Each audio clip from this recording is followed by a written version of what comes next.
In the flickering light of oil lamps that cast dancing shadows across marble columns, a young man of 22 stood before the tomb of Achilles on the windswept shores of Troy. The Mediterranean breeze carried the salt tang of ancient seas as Alexander of Macedon placed a golden wreath upon the burial mound of his greatest hero, the warrior whose exploits had inspired him since childhood.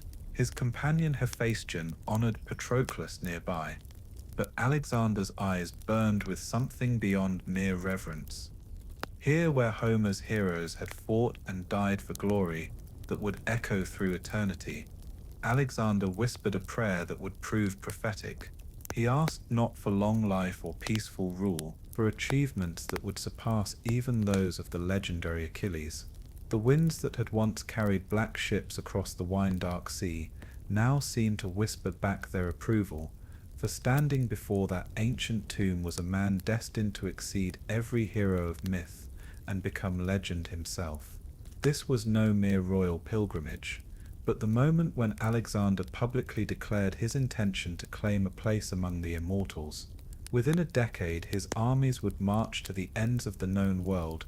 His name would be spoken in languages that had never heard of Macedonia, and his conquests would reshape civilization itself. Yet on that windswept shore, surrounded by the ghosts of ancient glory, Alexander was still becoming the man who would be remembered as the greatest conqueror in human history. But that transformation began not on the battlefields of Asia, nor in the halls of conquered palaces, but in the rugged mountains of Macedonia, 34 years earlier, when omens and portents announced the birth of a child whose destiny would span continents, and whose legacy would endure for millennia. The boy who would become Alexander the Great entered the world amid signs and wonders that seemed to promise either extraordinary greatness or catastrophic destruction. In the harsh and beautiful land of Macedonia, where mountain peaks pierced the sky like spear points and fertile valleys stretched between ranges that had bred warriors since the dawn of memory, a kingdom was stirring with ambitions that would transform the ancient world. This was not the refined civilization of Athens, with its marble temples and philosophical schools, nor the disciplined militarism of Sparta with its bronze-clad hoplites.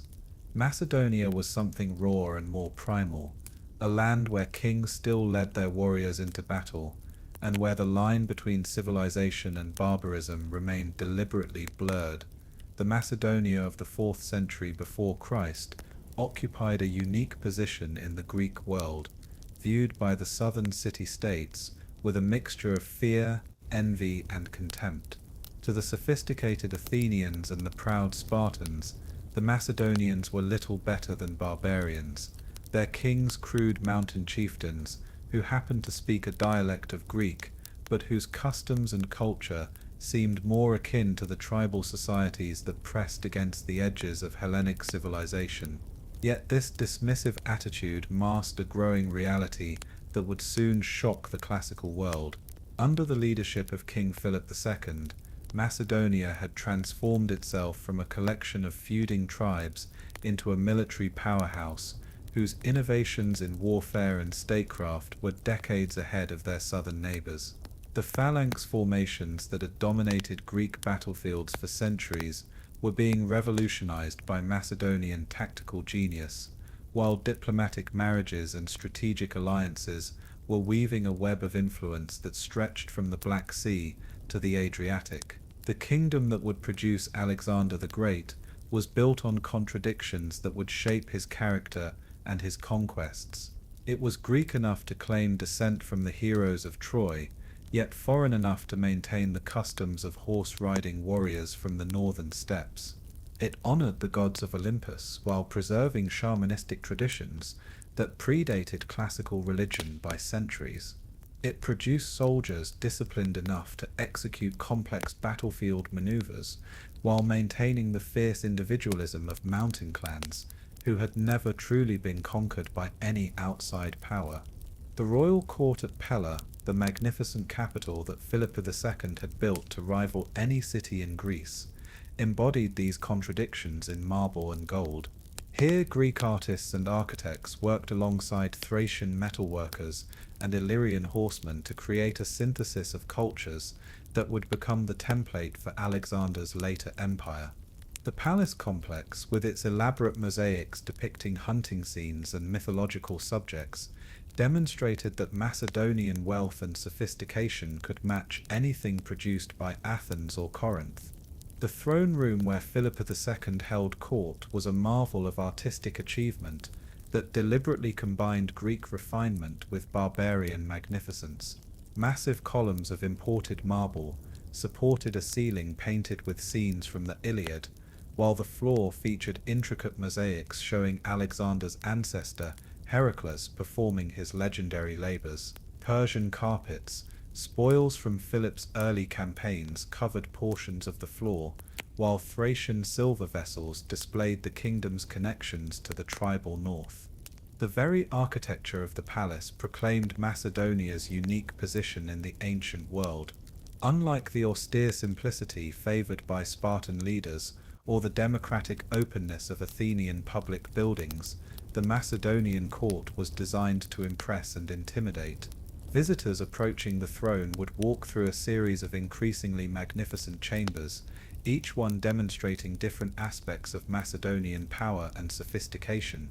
The first chamber featured weapons and armor captured from defeated enemies, organized to tell the story of Philip's conquests and Macedonia's military supremacy. Illyrian shields hung beside Thracian swords, while Greek hoplite equipment demonstrated Philip's victories over southern coalitions. The message was clear. Macedonia had proven its superiority over every type of enemy through force of arms. The second chamber housed the kingdom's diplomatic trophies, gifts from foreign ambassadors, treaties carved in stone, and portraits of allied rulers who had acknowledged Macedonian hegemony. Here visitors could see evidence of Philip's skill at statecraft and his success in building alliances that complemented his military victories. The diplomatic weapons displayed in this room were often more valuable than the literal weapons in the first chamber. The third chamber celebrated Macedonian culture and learning, with libraries containing works by the greatest Greek authors alongside scientific instruments and artistic masterpieces. This room demonstrated that Macedonia could compete with Athens and other centers of learning in intellectual achievement, that military power was coupled with cultural sophistication and philosophical depth. Only after passing through these preliminary chambers would visitors finally reach the throne room itself, where Philip II sat beneath a golden statue of Zeus that emphasized his claim to divine sanction. The theatrical progression through the palace was carefully designed to overwhelm visitors with the scope and depth of Macedonian achievement, preparing them to submit to the authority of a ruler who commanded such magnificent resources. Into this world of ambition and cultural fusion was born the man who would become history's greatest conqueror. But to understand Alexander, one must first understand the remarkable parents who shaped his earliest years, and whose complex relationship would influence his character in ways both profound and troubling. Philip II of Macedon was perhaps the most underestimated great leader in ancient history, a man whose military and political innovations made Alexander's conquests possible, but whose achievements have been overshadowed by his son's more spectacular successes. When Philip inherited the Macedonian throne in 359 BCE, he ruled over a kingdom torn by civil war, threatened by powerful enemies on every border, and dismissed by the rest of Greece as a collection of semi-barbarous mountain tribes. The young prince who became Philip II had learned statecraft in the hardest possible school. As a teenager, he had been held hostage in Thebes as part of a diplomatic arrangement, an experience that exposed him to the most advanced military thinking of his era while teaching him harsh lessons about the realities of power politics. The Theban general Epaminondas, who revolutionized Greek warfare through innovative tactics and strategic thinking, became an inadvertent mentor whose influence would shape Philip's later innovations. During his years in Thebes, Philip witnessed the famous Sacred Band, an elite unit composed of paired lovers whose emotional bonds made them extraordinarily effective in battle. This experience taught him that military effectiveness could be enhanced through carefully cultivated personal relationships, a lesson he would apply in creating the companion cavalry that would become the elite core of Macedonian armies. The Sacred Band also demonstrated how innovative tactics could overcome numerical disadvantages, a lesson that Philip would remember when facing the larger armies of traditional Greek coalitions. The Theban emphasis on flexible formations, rapid movement, and concentrated force at decisive points would become hallmarks of Macedonian military doctrine under Philip's leadership. Through a combination of military genius, diplomatic cunning, and sheer force of personality, Philip had transformed the chaos he inherited into the most formidable military machine in the ancient world. His innovations in warfare, the 18-foot sarissa spears that gave Macedonian infantry unprecedented reach, the integration of heavy cavalry with infantry formations, and the development of siege engines that could reduce any fortification, revolutionized the art of war, and created the tools that Alexander would use to conquer an empire. The sarissa, Philip's most famous military innovation, was more than just a longer spear. It represented a fundamental shift in how infantry warfare was conceived and executed. Traditional Greek hoplites carried spears roughly 8 feet long, weapons that required close formation fighting and emphasized individual skill and courage. The sarissa, by contrast, was a weapon designed for coordinated mass action, its extreme length making individual heroics impossible while creating devastating collective effectiveness. Troops armed with the sarissa had to train extensively to master the weapon's unique requirements. The spear's length made it unwieldy in single combat, but devastating when used by disciplined formations that could present walls of spear points to advancing enemies. This shift from individual to collective effectiveness represented a broader transformation in Macedonian military culture, moving away from the heroic traditions that still dominated Greek warfare toward a more systematic and professional approach.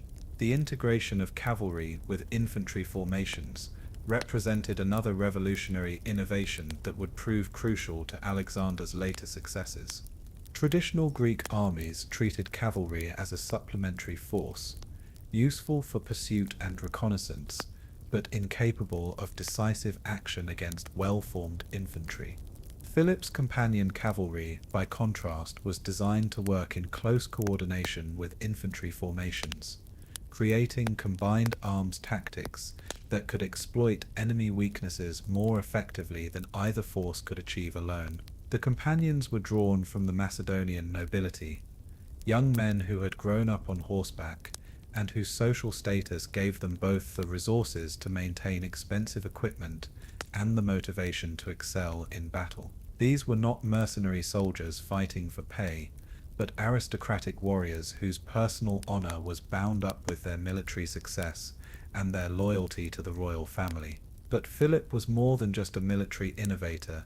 He was a master of the political arts, who understood that lasting conquest required more than battlefield victories. His policy of incorporating defeated enemies into his own forces, of ruling through local elites rather than imposing direct Macedonian control, and of using marriage alliances to cement diplomatic relationships, would all become hallmarks of Alexander's imperial strategy. Philip's diplomatic marriages were particularly innovative, representing a systematic approach to alliance building that treated matrimony as a tool of statecraft rather than merely a personal arrangement. By the time of his death, Philip had contracted 7 different marriages with women from various kingdoms and tribes, each union designed to secure specific strategic advantages or neutralize potential threats. This polygamous approach to diplomacy scandalized more conventional Greeks, but proved remarkably effective at building the coalition that would eventually dominate the peninsula.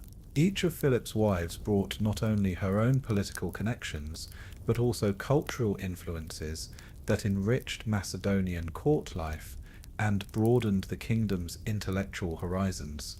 The king who sired Alexander was a man of enormous appetites and energies, equally at home in the battle line and the symposium, capable of brutal violence when necessary, but preferring to achieve his goals through negotiation and compromise when possible. His court attracted scholars, artists, and intellectuals from throughout the Greek world, creating an atmosphere of cultural sophistication that would profoundly influence his son's education and worldview. Philip's physical presence was as impressive as his intellectual achievements. Contemporary accounts describe him as a tall, powerfully built man whose bearing commanded immediate respect and whose personal charisma could inspire loyalty even among former enemies. Battle scars, including the loss of an eye during the siege of Macedon, only enhanced his reputation as a warrior king who led from the front and shared the dangers faced by his soldiers. Yet Philip's greatest diplomatic triumph may have been his marriage to Olympias of Epirus, a union that brought together two of the most powerful royal bloodlines in the Greek world, while creating a partnership that was as tempestuous as it was politically advantageous. Olympias came from a kingdom that claimed descent from Achilles himself, a lineage that would obsess Alexander throughout his life and drive his relentless pursuit of heroic glory. The kingdom of Epirus, from which Olympias came, was itself a fascinating blend of Greek and barbarian influences. Located in the mountainous region between Macedonia and the Adriatic Sea, Epirus had maintained its independence through a combination of geographical isolation and military effectiveness. Its people spoke Greek and honored the Olympian gods, but they also preserved tribal customs and religious practices that seemed exotic even to their Macedonian neighbors. The royal house of Epirus claimed descent not only from Achilles, but also from Neoptolemus, Achilles' son, who was said to have founded the dynasty after the fall of Troy. This legendary heritage gave the Epiroti kings a claim to heroic lineage that rivaled any family in the Greek world, while their mountain kingdom provided a base of operations that was virtually impregnable to outside attack. Olympias herself embodied the contradictions that characterized her homeland. She was brilliant, beautiful, and politically sophisticated, capable of holding her own in the complex diplomatic games that characterized 4th century Greek politics. Yet she was also deeply religious in ways that seemed primitive and unsettling to more conventional Greeks, participating in mystery cults and ecstatic rituals that promised direct communion with divine powers. But Olympias was far more than just a political prize in Philip's diplomatic calculations. She was a woman of extraordinary intelligence, fierce ambition, and deep religious devotion who would shape Alexander's character in ways that Philip perhaps never fully understood or appreciated. Where Philip was pragmatic and calculating, Olympias was mystical and passionate. Where he sought to build an empire through careful expansion and consolidation, she dreamed of divine destiny and legendary achievement. The Queen of Macedonia was an initiate in the mysteries of Dionysus and the Kyberian cults, religious traditions that promised direct communion with the divine through ecstatic rituals that scandalized more conventional Greeks. Her participation in these ceremonies, which often involved handling sacred serpents and achieving states of religious frenzy, reinforced her reputation as a sorceress and contributed to the atmosphere of supernatural expectation that would surround Alexander's birth. The Dionysiac mysteries that Olympias practiced were among the most ancient and controversial religious traditions in the Greek world. These ceremonies, which took place in secret locations during the dark of the moon, promised initiates direct experience of divine possession through wine, dance, and ritual activities that pushed participants beyond the boundaries of ordinary consciousness. The handling of sacred serpents, which played a central role in these rituals, was particularly significant for understanding Olympias's later claims about Alexander's divine parentage. In ancient religious traditions, serpents were often associated with chrophonic deities and divine fertility, making them appropriate symbols for mysteries that promised rebirth and transformation. Olympias's comfort with these creatures would later fuel rumors that she had been visited by Zeus himself in serpent form. The relationship between Philip and Olympias was passionate, volatile, and ultimately destructive, marked by periods of intense devotion alternating with bitter conflicts that would eventually contribute to Philip's assassination. Their marriage represented the union of two different approaches to power and two different visions of what Macedonia could become, contradictions that would be inherited by their son and would drive his extraordinary achievements. The conflicts between Philip and Olympias were not merely personal but reflected fundamental disagreements about the direction of Macedonian development. Philip favored a pragmatic approach that emphasized gradual expansion, careful diplomacy, and the integration of conquered peoples into Macedonian structures. Olympias, influenced by her mystical religious beliefs and her family's heroic traditions, pushed for more dramatic actions that would establish Macedonia's dominance through spectacular achievements rather than patient accumulation of power. These disagreements became more pronounced as Philip's reign progressed, and his ambitions expanded beyond the Greek peninsula. The king's growing interest in Persian territories and his plans for an Asian expedition created opportunities for the kind of legendary achievements that Olympias dreamed of, but they also raised questions about the nature of Macedonian identity and the proper relationship between Greek and barbarian cultures. When Olympias announced her pregnancy in the spring of 356 BCE, the event was accompanied by omens and portents that seemed to promise either extraordinary greatness or catastrophic destruction for the child she carried. According to the historians who recorded these events, some undoubtedly embellished in later retellings, the signs began even before Alexander's birth and continued throughout his life, creating an atmosphere of supernatural expectation that would influence how he understood his own destiny. The most famous of these omens occurred on the night of Alexander's birth, when the great temple of Artemis at Ephesus, one of the seven wonders of the ancient world, was consumed by fire. The Magi who witnessed this disaster declared that the flames signified the birth of one who would bring destruction to Asia, a prophecy that would seem eerily prescient when Alexander's armies later conquered the Persian Empire. The Temple of Artemis at Ephesus was more than just a religious building. It was a symbol of the cultural and commercial connections that linked the Greek world with Asia Minor and the Persian Empire beyond. Built over several centuries with contributions from rulers throughout the ancient world, the temple represented the prosperity and sophistication that could be achieved through peaceful exchange between different civilizations. The destruction of this magnificent structure on the night of Alexander's birth was interpreted by contemporary observers as a sign that the era of peaceful coexistence between East and West was ending, to be replaced by an age of conflict that would determine the future relationship between Greek and Persian civilizations. The timing of this disaster seemed too significant to be mere coincidence, suggesting divine intervention in human affairs. But the omens surrounding Alexander's birth were not limited to distant prodigies. In Macedonia itself, Olympias experienced dreams that she would later claim revealed the divine nature of her son's paternity.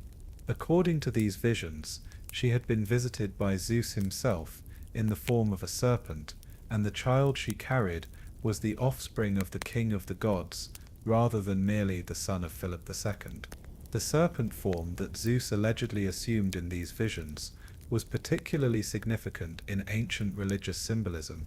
Serpents were associated with wisdom, healing, and divine knowledge, making them appropriate manifestations for the king of the gods when he chose to interact with mortals. The choice of this particular form also connected Alexander's conception to ancient fertility cults and chthonic mysteries that promised direct access to divine power. Whether Olympias truly believed these claims, or whether they represented a calculated attempt to enhance her son's legitimacy and mystique, they would profoundly influence Alexander's self-perception and his understanding of his place in the world. Throughout his life, he would display a complex relationship with divinity, sometimes claiming divine parentage when it served his political purposes, sometimes seeming genuinely to believe in his supernatural origins. Philip's reaction to these claims was characteristically pragmatic.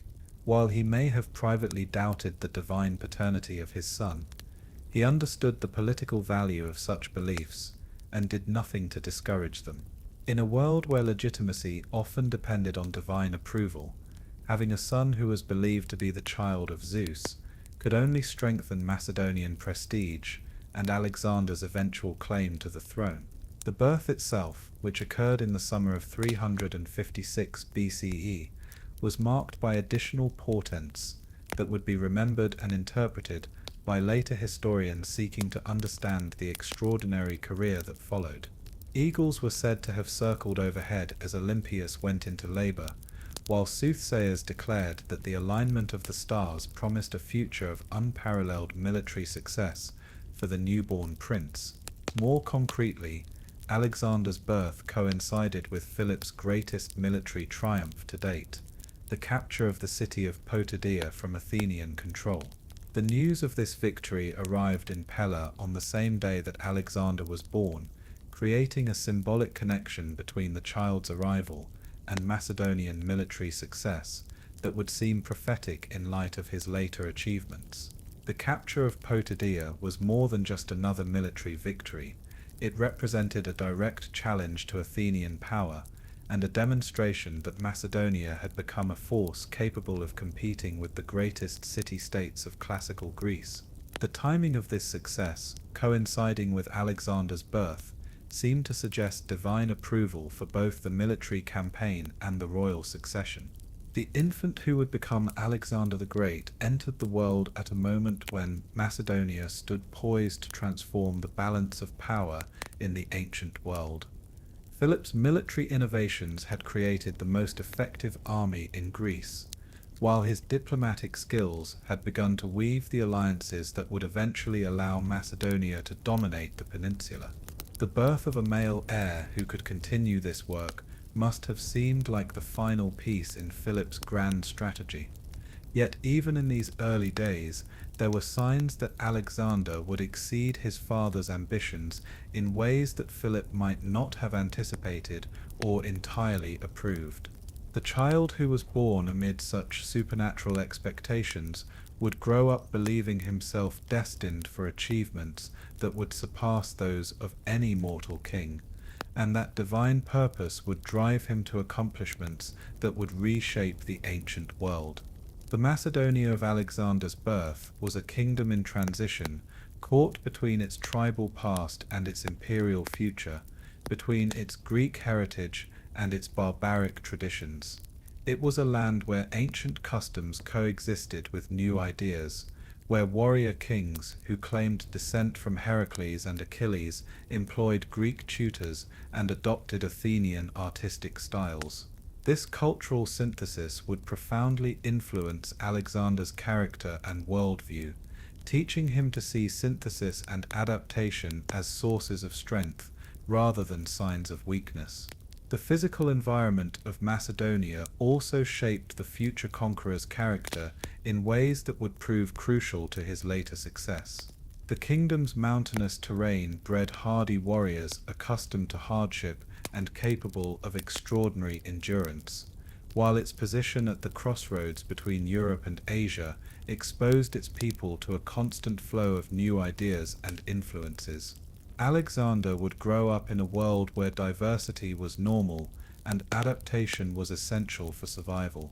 The court culture that surrounded Alexander's early years was unlike anything found in the more refined city-states of southern Greece.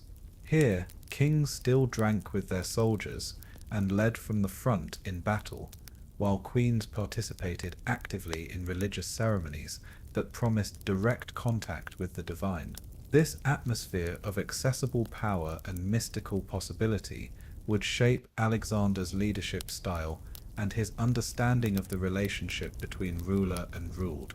The economic foundations of Macedonian power were also unique in the Greek world, based not on trade or tribute, but on the kingdom's abundant natural resources. The gold and silver mines that Philip had captured from Thracian tribes provided the wealth necessary to maintain professional armies and fund ambitious building projects, while the kingdom's fertile plains produced agricultural surpluses that could support large populations and extended military campaigns. This economic independence would prove crucial to Alexander's later conquests, providing him with the resources necessary to maintain armies in the field for years at a time, while building the infrastructure necessary to govern conquered territories. The financial foundations of Macedonian power, established by Philip and inherited by Alexander, made possible the sustained military effort that would be required to conquer the Persian Empire. The religious environment of Alexander's birth was equally complex and would profoundly influence his later career. Macedonia honored the traditional Olympian gods, but maintained older cults and practices that predated classical Greek religion. The mystery religions that Olympias embraced promised initiates direct experience of the divine, while shamanistic traditions inherited from Thracian and Illyrian cultures suggested that certain individuals could serve as intermediaries between the human and divine worlds. This religious syncretism would later enable Alexander to present himself as a legitimate ruler to the diverse populations of his empire, incorporating local religious traditions and claiming divine sanction from whatever gods his subjects worshipped. The flexibility and inclusiveness that characterized Macedonian religious practice became a model for imperial governance that would influence successor kingdoms for centuries. As the sun set over the mountains of Macedonia on the day of Alexander's birth, the kingdom's future seemed secure and its ambitions clearly defined. Philip II had created the military and political foundations for Macedonian dominance over Greece, while Olympias had provided an heir whose divine connections promised legitimacy and success. Yet none could foresee that the child born amid such auspicious omens would grow up to surpass every expectation and achieve conquests that would make his father's achievements seem like mere preparation for greater things to come. The child who would become Alexander the Great spent his earliest years in the magnificent palace at Pella, surrounded by luxury that rivaled anything found in Athens or Corinth, yet constantly exposed to the harsh realities of power that governed life in the Macedonian court. Unlike the protected childhoods enjoyed by princes in more settled kingdoms, Alexander's upbringing was deliberately designed to prepare him for the brutal demands of leadership in a world where weakness meant death and hesitation could destroy not just individuals, but entire dynasties. The royal nursery where Alexander took his first steps was itself a masterpiece of artistic achievement, its walls decorated with frescoes depicting the legendary exploits of Heracles and Achilles, the mythical ancestors from whom the Macedonian royal house claimed descent. These images were not merely decorative but educational, intended to instill in the young prince an understanding of the heroic ideals that should guide his conduct and the glorious achievements that were expected of those born to rule. From his earliest moments of consciousness, Alexander was surrounded by reminders of his extraordinary heritage and the divine expectations that accompanied his birth. Nurses and tutors carefully selected by Olympias told him stories of his illustrious ancestors, emphasizing the supernatural elements that distinguished royal blood from that of ordinary mortals. The child learned to see himself not just as a future king, but as the latest incarnation of a heroic lineage that connected the mortal world with the realm of the gods. The physical environment of the palace reinforced these lessons in more subtle but equally powerful ways. The courtyards where Alexander played were filled with statues of famous warriors and legendary heroes, their bronze and marble forms serving as silent instructors in the poses and attitudes appropriate to those destined for greatness. The gardens where he walked featured plants and animals brought from distant lands, early evidence of the cosmopolitan outlook that would characterize his later empire. Yet despite the luxury and refinement that surrounded him, Alexander's childhood was far from sheltered. The Macedonian court was a dangerous place where political intrigue and personal vendetta could erupt into violence without warning, and the young prince was deliberately exposed to these realities as part of his preparation for rule. He witnessed diplomatic negotiations where the wrong word could mean war, observed punishment ceremonies where traitors met brutal ends, and learned to read the subtle signs that indicated shifts in the complex web of loyalties that held the kingdom together. The tutors who guided Alexander's early education were carefully chosen for their ability to balance intellectual development with practical preparation for leadership. Leonidas, a relative of Olympias who served as the prince's first formal instructor, was a man of austere habits and rigid discipline, who believed that future rulers must be hardened against luxury and trained to endure any hardship that military campaign might require. Under Leonidas' stern guidance, Alexander learned to rise before dawn, to eat simple food without complaint, to endure physical discomfort without showing weakness, and to push his body beyond the limits that ordinary men accepted. The tutor deliberately deprived his royal student of the luxuries that his birth might have warranted, forcing him to sleep on hard beds, wear plain clothing, and subsist on rations that would not have satisfied a common soldier.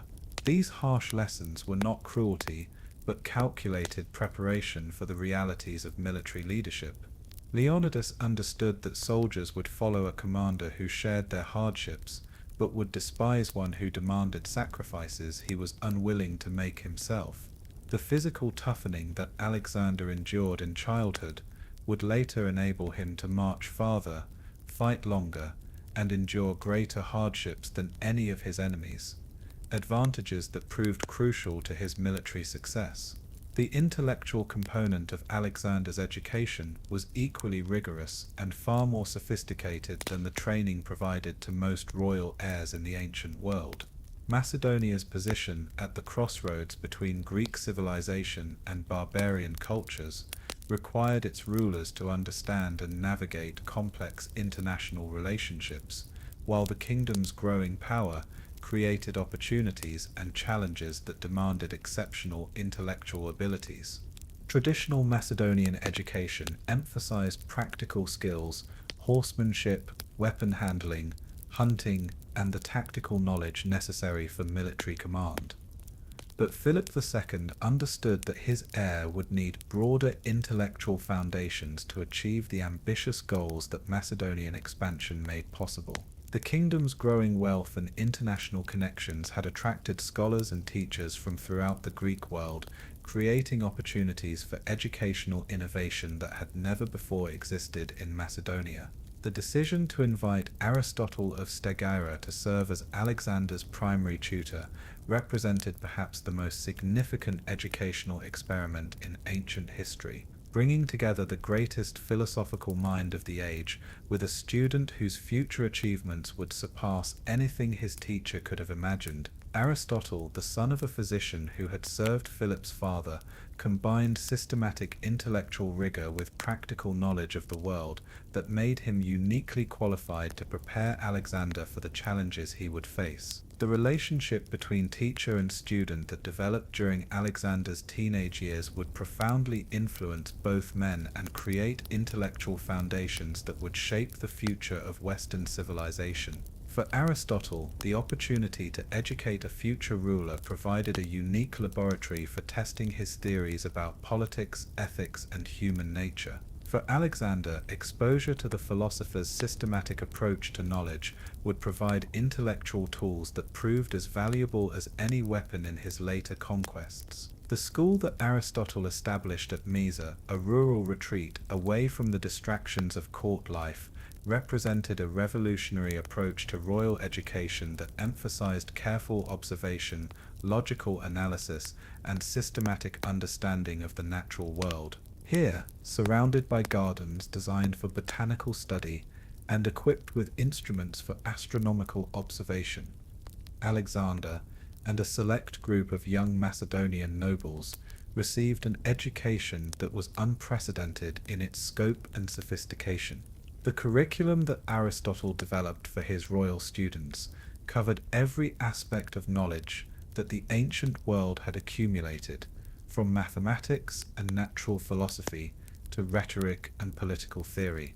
But unlike traditional educational approaches that emphasized memorization of established authorities, Aristotle encouraged his students to observe the world directly, to question received wisdom, and to develop their own understanding through careful analysis of evidence and logical reasoning. The mathematical training that formed the foundation of this curriculum was far more sophisticated than anything previously offered to royal heirs in the ancient world. Aristotle understood that effective military command required precise calculation of distances, supplies, and troop movements, while successful governance demanded accurate understanding of taxation, population, and resource allocation. The geometric principles that Alexander learned would later enable him to design siege works, plan city layouts, and calculate the logistics necessary for campaigns across vast distances. The study of astronomy, which Aristotle considered essential for any educated person, provided practical skills that would prove invaluable during Alexander's later campaigns.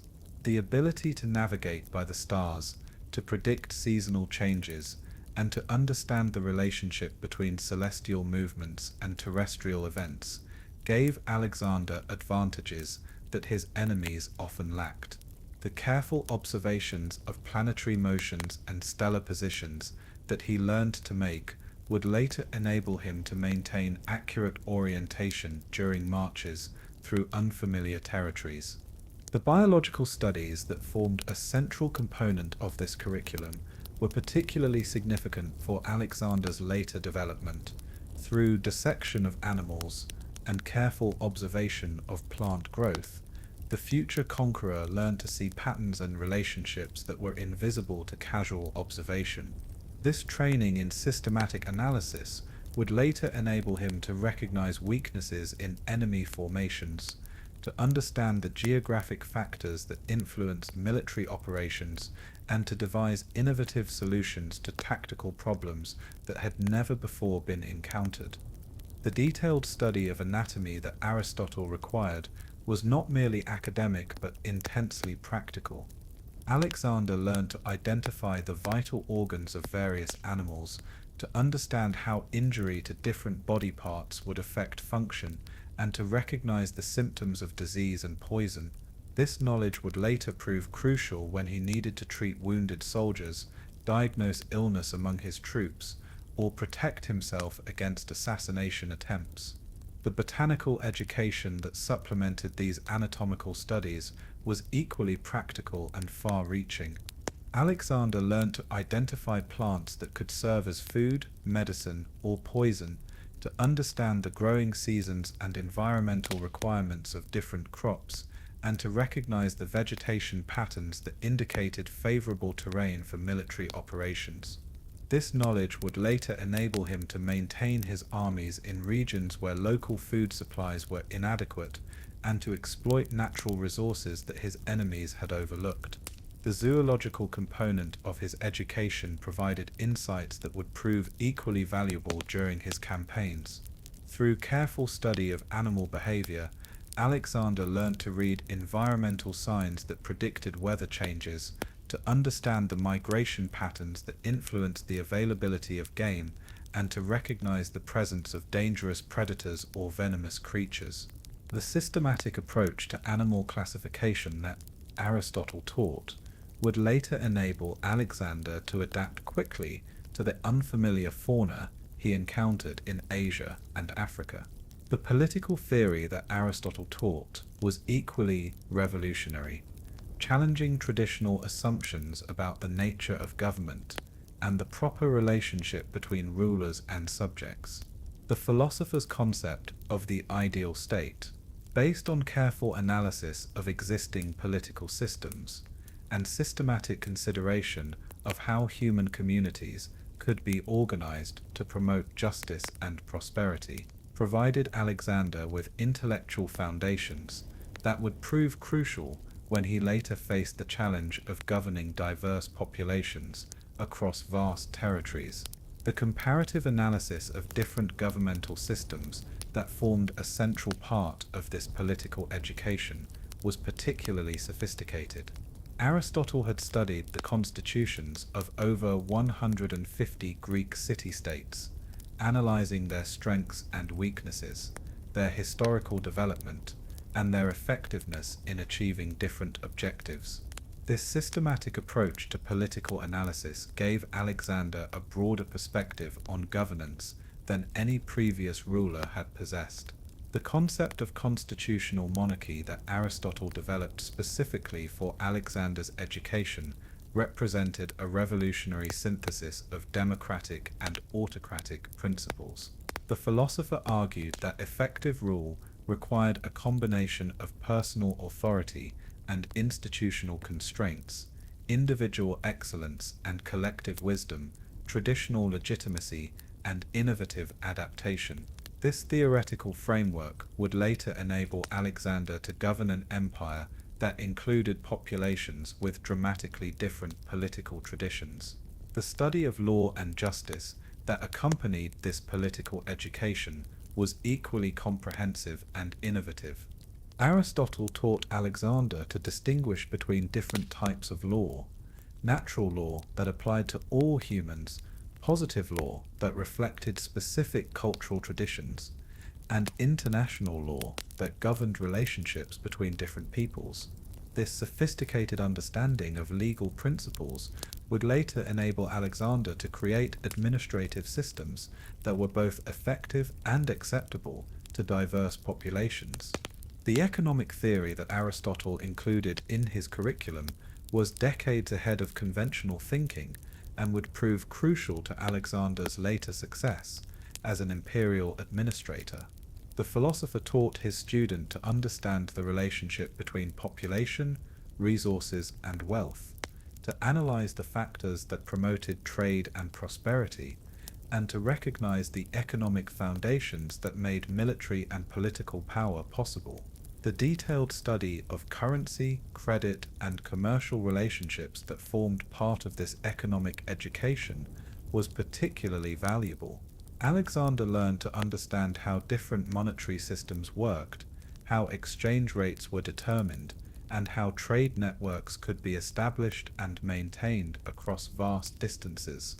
This knowledge would later enable him to create economic policies that promoted prosperity throughout his empire while generating the revenues necessary to maintain his military forces. Perhaps most importantly, Aristotle's approach to ethics and human psychology gave Alexander insights into the motivations and behaviors that drive individual and collective action. The philosopher's systematic analysis of virtues and vices, his understanding of how different cultures develop different values and customs, and his recognition that effective leadership required adaptation to local conditions would all prove invaluable when Alexander later ruled over populations whose traditions and beliefs differed dramatically from those of Macedonia.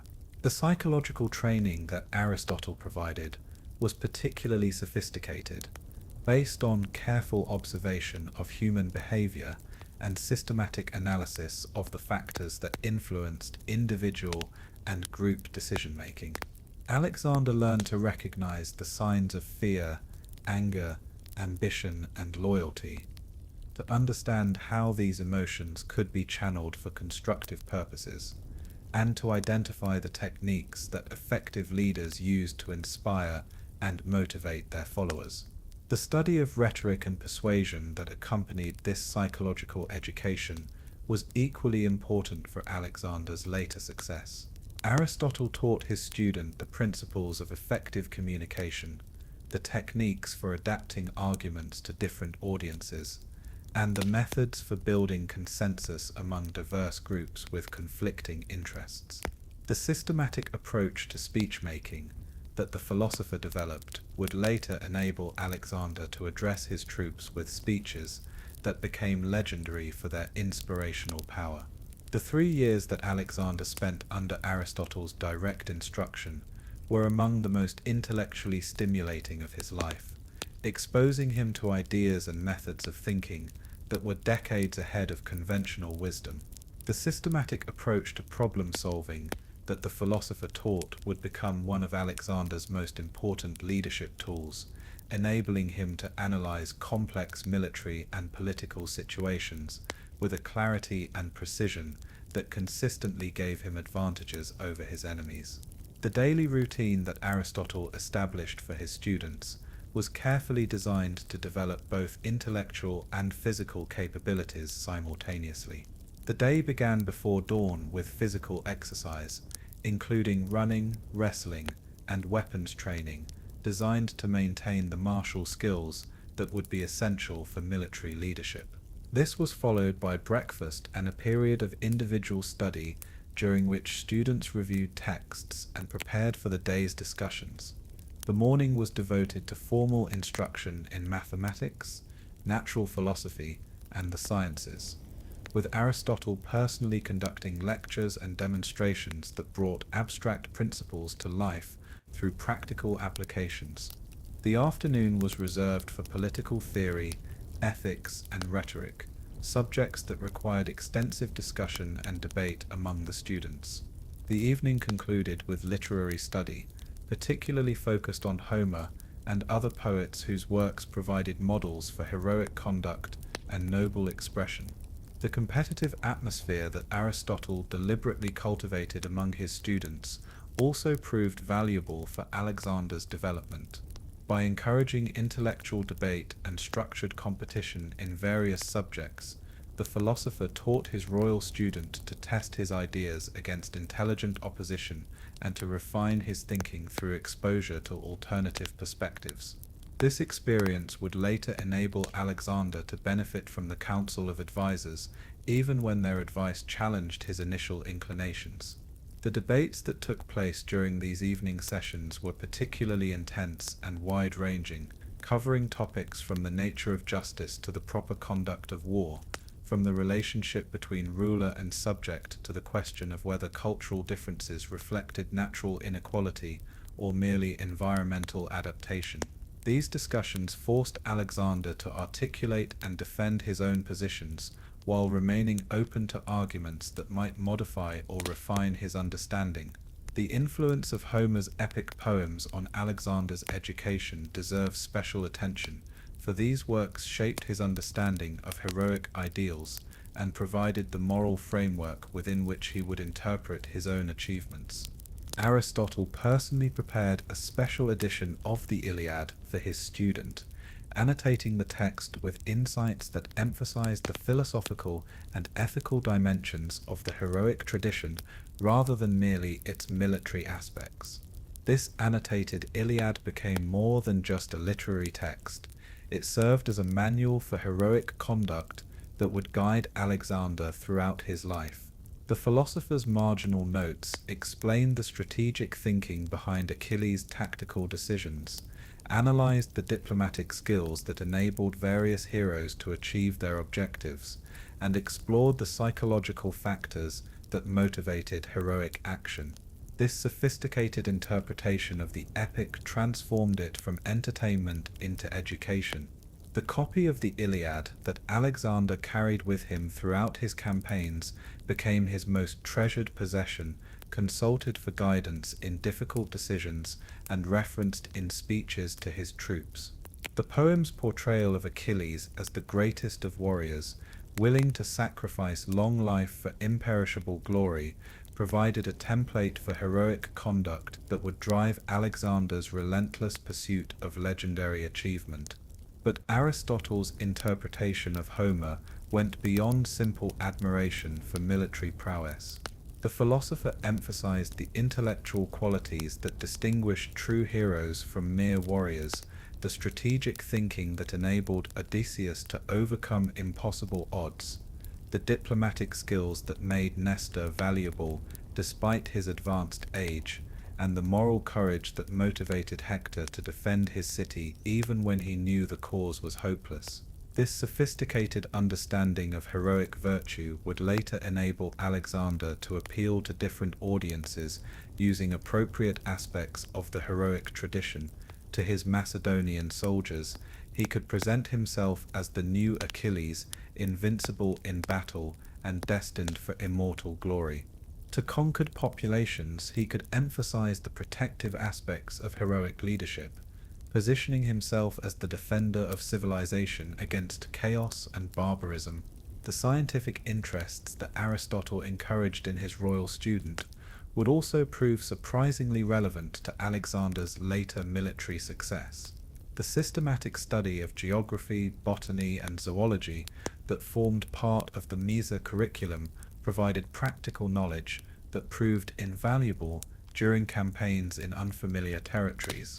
Alexander's ability to understand local environmental conditions, to adapt his tactics to different terrain, and to exploit the natural resources of conquered regions all reflected the scientific education he had received.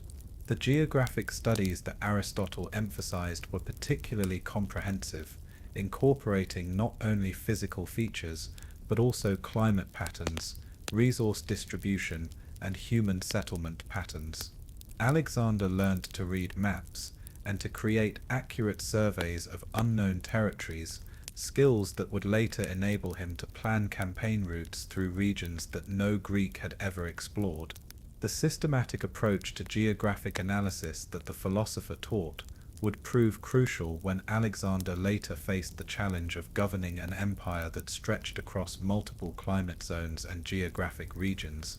The study of medicine, which Aristotle emphasized as essential knowledge for any leader who might need to treat wounded soldiers or diagnose the causes of epidemic disease, proved particularly valuable during Alexander's campaigns.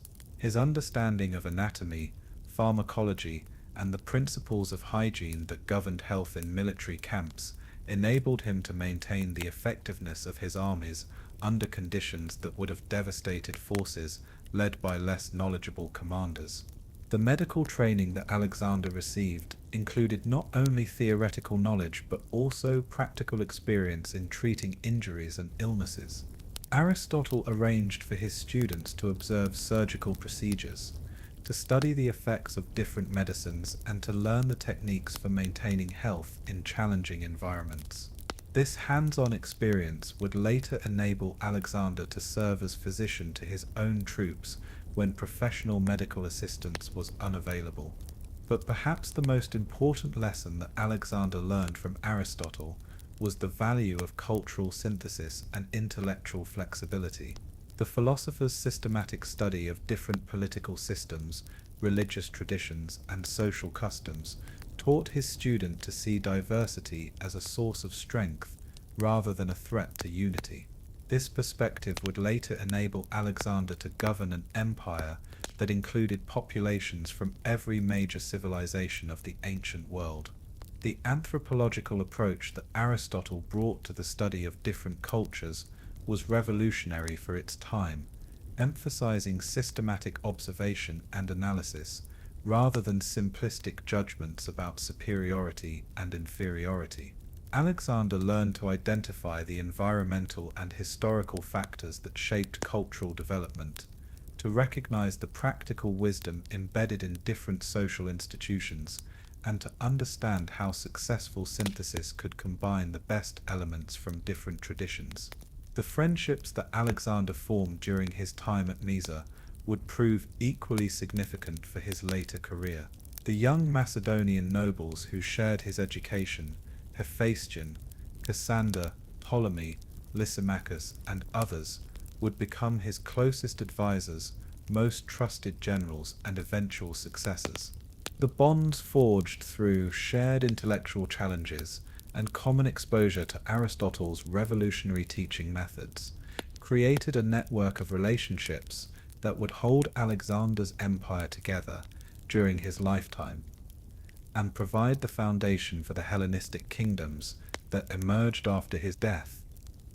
Hephaestion in particular became not just Alexander's closest friend, but his alter ego, a relationship so intimate that contemporary observers compared it to the legendary friendship between Achilles and Patroclus. The emotional bond between the two young men was strengthened by their shared exposure to Aristotelian philosophy and their common commitment to the heroic ideals that would drive Alexander's conquests. Their friendship represented more than personal affection. It embodied the intellectual and cultural synthesis that would characterize Alexander's approach to empire building.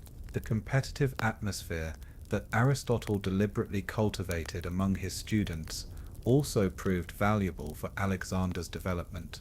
By encouraging intellectual debate and structured competition in various subjects, the philosopher taught his royal student to test his ideas against intelligent opposition and to refine his thinking through exposure to alternative perspectives. This experience would later enable Alexander to benefit from the counsel of advisors, even when their advice challenged his initial inclinations. The military exercises that supplemented the formal curriculum at Mysa were equally sophisticated and innovative. Rather than simply drilling students in traditional Macedonian tactics, Aristotle encouraged them to study the military systems of other cultures and to devise improvements that could give Macedonian forces advantages over any opponent they might encounter.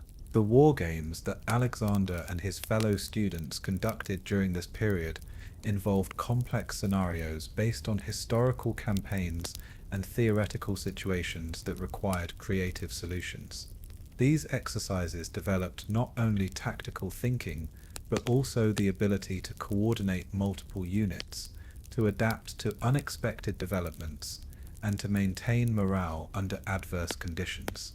The emphasis on innovation and adaptation that characterized these military studies would later enable Alexander to develop new tactical approaches that consistently surprised his enemies.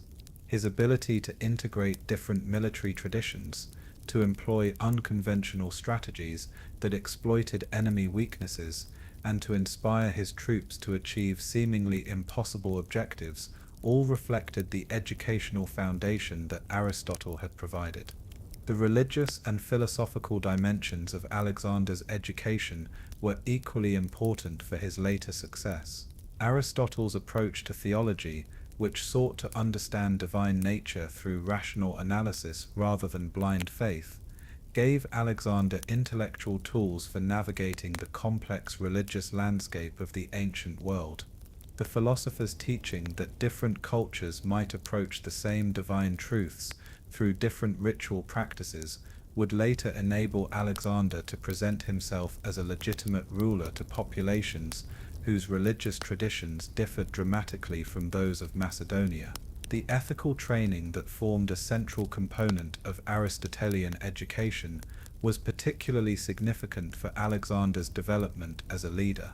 The philosopher's systematic analysis of virtue and vice, his understanding of how moral character was formed through habit and practice, and his recognition that effective leadership required both personal excellence and practical wisdom, would all influence Alexander's approach to governance and military command. The 3 years that Alexander spent under Aristotle's guidance came to an end in 340 BCE, when he reached the age of 16, and Philip decided that his heir was ready for practical experience in the arts of war and statecraft. The formal conclusion of this educational period was marked by a ceremony that symbolically transferred Alexander from the role of student to that of active participant in Macedonian affairs. Yet the influence of Aristotelian education would continue throughout Alexander's life, providing intellectual foundations that enabled him to achieve conquests that were unprecedented in their scope and sophistication. The systematic approach to problem solving, the scientific method of observation and analysis, the cultural flexibility and synthetic thinking, and the ethical framework that Aristotle had provided would all prove essential to Alexander's success as a conqueror and ruler. As Alexander prepared to leave Mysa and return to the active life of the Macedonian court, he carried with him not just the accumulated knowledge of his formal education, but also the intellectual confidence and analytical skills that would enable him to surpass every previous conqueror in the scope and permanence of his achievements. The boy who had entered Aristotle's school as a promising prince would emerge as a young man equipped with the tools necessary to conquer the world. The transition from formal education to active participation in Macedonian affairs marked a crucial turning point in Alexander's development, the moment when theoretical knowledge would begin to be tested against practical reality. The challenges that awaited him would require every aspect of the education he had received, from the physical toughening provided by Leonidas to the intellectual sophistication imparted by Aristotle. The prince who had been shaped by the finest teachers of his age was about to begin the journey that would transform him into the greatest conqueror in human history. The transition from the intellectual sanctuary of Mysa to the brutal realities of Macedonian court life marked a crucial turning point in Alexander's development, the moment when theoretical knowledge would be tested against the harsh demands of practical leadership. At 16, the prince who had mastered Aristotle's philosophical teachings was about to discover whether his education had prepared him for the violent world of 4th century warfare and politics. The Macedonia that Alexander returned to in 340 BCE was a kingdom transformed by his father's relentless ambitions. Philip II's systematic conquest of neighboring territories had created an empire that stretched from the Adriatic to the Black Sea, while his diplomatic marriages and strategic alliances had established Macedonian hegemony over much of the Greek peninsula. Yet these achievements had come at a cost, creating enemies who awaited any sign of weakness and internal tensions that threatened to tear the kingdom apart. The court at Pella buzzed with rumors of impending campaigns, assassination plots, and diplomatic crises that could explode into war without warning. The young prince, who had spent 3 years studying ethics and natural philosophy, now found himself thrust into an environment where survival depended on the ability to read subtle political signals and respond to threats with decisive action. Philip's decision to recall his son from Aristotle's tutelage was driven by more than mere sentiment. The king understood that Alexander's theoretical education, however sophisticated, would be worthless unless it could be integrated with practical experience in the arts of war and statecraft. The campaigns that Philip was planning against both Greek and barbarian enemies would provide the perfect laboratory for testing his heir's capabilities. The first challenge that awaited Alexander upon his return was not military but psychological. The young man who had been treated as a promising student at Mysa was now expected to function as a prince, whose every action would be scrutinized by allies and enemies alike. The transition from protected learning environment to the dangerous realities of royal responsibility required adjustments that tested every aspect of his character and training. The physical changes that 3 years of intensive education had wrought in Alexander were immediately apparent to those who had known him as a child. No longer the boy who had left for Mysa, he had grown into a young man whose bearing combined intellectual confidence with the physical prowess that Macedonian culture demanded of its leaders.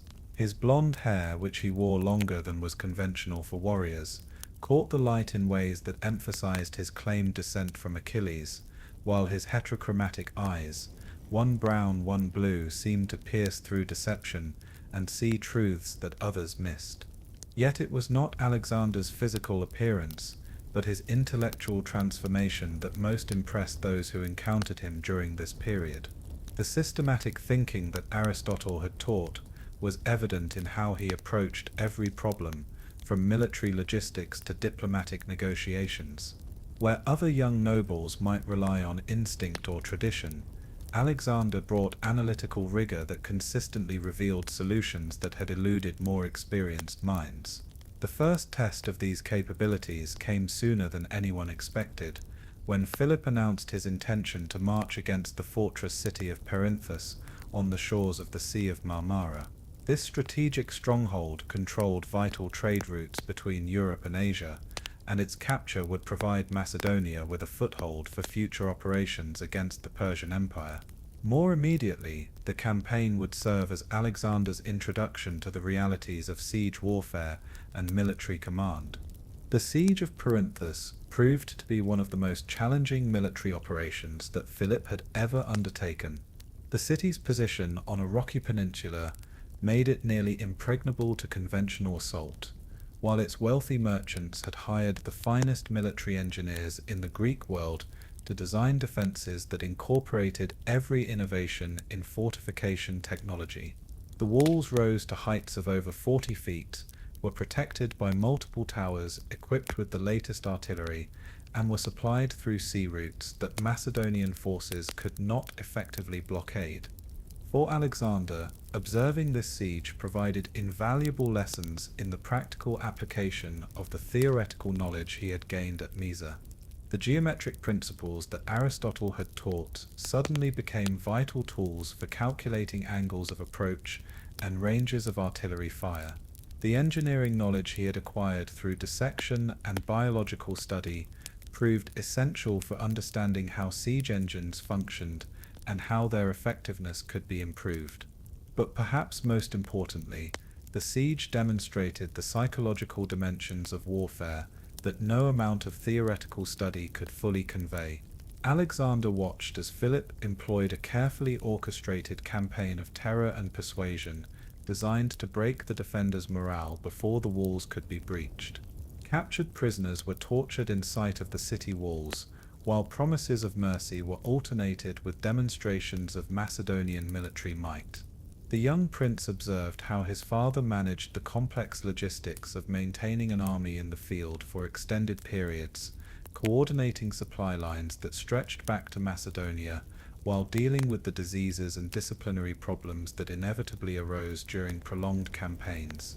These practical lessons in military administration would prove invaluable when Alexander later commanded armies across vast distances and unfamiliar territories. The eventual success of the siege, achieved through a combination of innovative siege techniques and sustained psychological pressure, provided Alexander with his first direct experience of military victory. Yet the cost in time, resources, and casualties demonstrated that even successful campaigns could be Pyrrhic victories if not carefully planned and efficiently executed. As the Macedonian army prepared to return home, Philip made a decision that would prove crucial for his son's development. Rather than keeping Alexander by his side for the journey back to Pella, the king assigned him to command the rear guard, a responsibility that required independent decision-making and tactical judgment. This first independent command, though limited in scope, represented Alexander's initial step toward the leadership role he would eventually assume. The march back to Macedonia took the army through territories inhabited by Thracian tribes who had been nominally subdued by earlier campaigns, but remained hostile to Macedonian rule. The rear guard commanded by Alexander faced constant harassment from tribal warriors who emerged from mountain forests to attack supply trains and isolated detachments before melting back into terrain that favored guerrilla warfare over conventional tactics. These skirmishes provided Alexander with his first taste of independent combat command and demonstrated both his strategic potential and the areas where his education still needed practical reinforcement. His tactical innovations, including the use of flexible formations that could respond quickly to unexpected attacks, showed the influence of Aristotelian logical thinking applied to military problems. Yet his occasional impetuosity, particularly when personally leading cavalry charges against enemy positions, revealed the heroic ambitions that could sometimes override practical judgment. The successful completion of this first independent command earned Alexander recognition from veteran officers who had served Philip since the early days of his reign. These grizzled warriors, initially skeptical of a prince whose education had emphasized philosophy over purely military training, gradually came to respect the analytical approach that Alexander brought to tactical problems and his willingness to share the dangers faced by ordinary soldiers. Upon returning to Pella, Alexander found himself thrust into the complex political maneuvering that characterized life at the Macedonian court. Philip's absence during the Perinthus campaign had created opportunities for ambitious nobles to advance their own interests, while representatives from Greek city-states sought to exploit any signs of Macedonian weakness. The young prince quickly learned that peacetime politics could be as dangerous as battlefield combat, requiring different but equally essential skills. The diplomatic education that Aristotle had provided proved invaluable as Alexander navigated these treacherous waters. His ability to analyze the motivations and interests of different political factions enabled him to identify potential allies and neutralize threats before they could mature into serious challenges. The rhetorical training he had received allowed him to participate effectively in the complex negotiations that determined Macedonia's relationships with both Greek and barbarian neighbors. Yet it was during this period of relative peace that Alexander encountered the challenge that would become legendary, the moment when his courage, intelligence, and determination converged to create one of the most famous episodes in ancient biography. The arrival of Bucephalus at the Macedonian court represented more than just the acquisition of a remarkable horse. It provided the stage for Alexander to demonstrate the qualities that would later enable him to conquer the known world. The horse trader who brought Bucephalus to Philip's attention was Philonicus of Thessaly, a man whose reputation for finding exceptional animals had spread throughout the Greek world. The price he demanded, 13 talents of silver, was enormous, equivalent to the annual wages of several hundred skilled workers.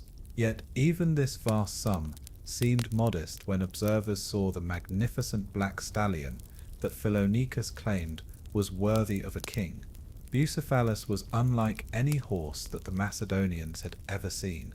Standing over 16 hands high, with a massive build that suggested both speed and strength, the animal moved with a grace that seemed almost supernatural. His coat was deep black except for a white star on his forehead that was said to resemble the head of an ox, giving him the name that meant ox head in Greek. Yet for all his beauty and obvious quality, the stallion had one seemingly fatal flaw: he could not be ridden.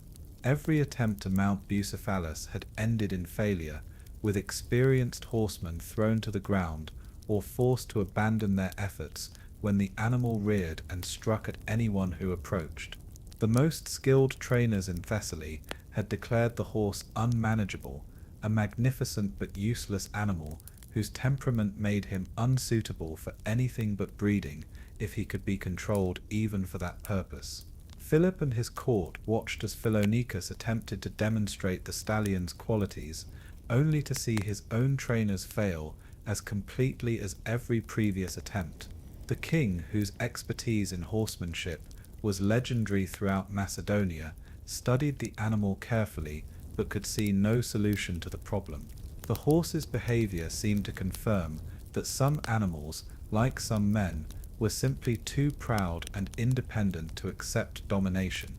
It was at this moment that Alexander stepped forward, his keen observation having detected something that had escaped the notice of more experienced horsemen.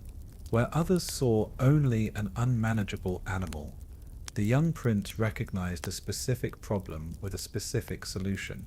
The systematic analytical approach that Aristotle had taught him to apply to every challenge enabled him to see patterns that others had missed. Alexander had noticed that Bucephalus appeared to be reacting not to the handlers themselves, but to something in their approach that triggered the animal's defensive responses. His careful observation revealed that the horse's behavior changed depending on his position relative to the sun, suggesting that shadows were playing a role in creating the fear that made him unmanageable. The solution that Alexander proposed was elegantly simple: turn the horse to face the sun, eliminating the moving shadows that had been frightening him. This insight, based on careful observation and logical analysis, demonstrated the practical value of the scientific method that Aristotle had taught. Where superstition might have attributed the horse's behavior to divine intervention or natural wildness, systematic thinking revealed a problem that could be solved through understanding. Yet recognizing the solution was only the first step. Implementing it required the courage to approach an animal that had injured several experienced horsemen, and the skill to execute a plan that demanded perfect timing and unwavering confidence. Alexander's willingness to risk injury or humiliation in pursuit of his goal demonstrated the heroic courage that complemented his analytical intelligence. The young prince approached Bucephalus slowly, speaking in the calm, steady voice that Macedonian tradition claimed could soothe even the wildest animals. His movements were deliberate and unthreatening, designed to build trust while gradually establishing the dominance that was essential for successful horsemanship. The philosophical training that had taught him to understand the relationship between cause and effect proved invaluable in reading the subtle signs that indicated the horse's changing emotional state. When Alexander finally grasped the bridle and began to turn Bucephalus toward the sun, the transformation was immediate and dramatic. The shadows that had been creating frightening, unpredictable movement patterns disappeared, replaced by the steady, reassuring presence of bright light.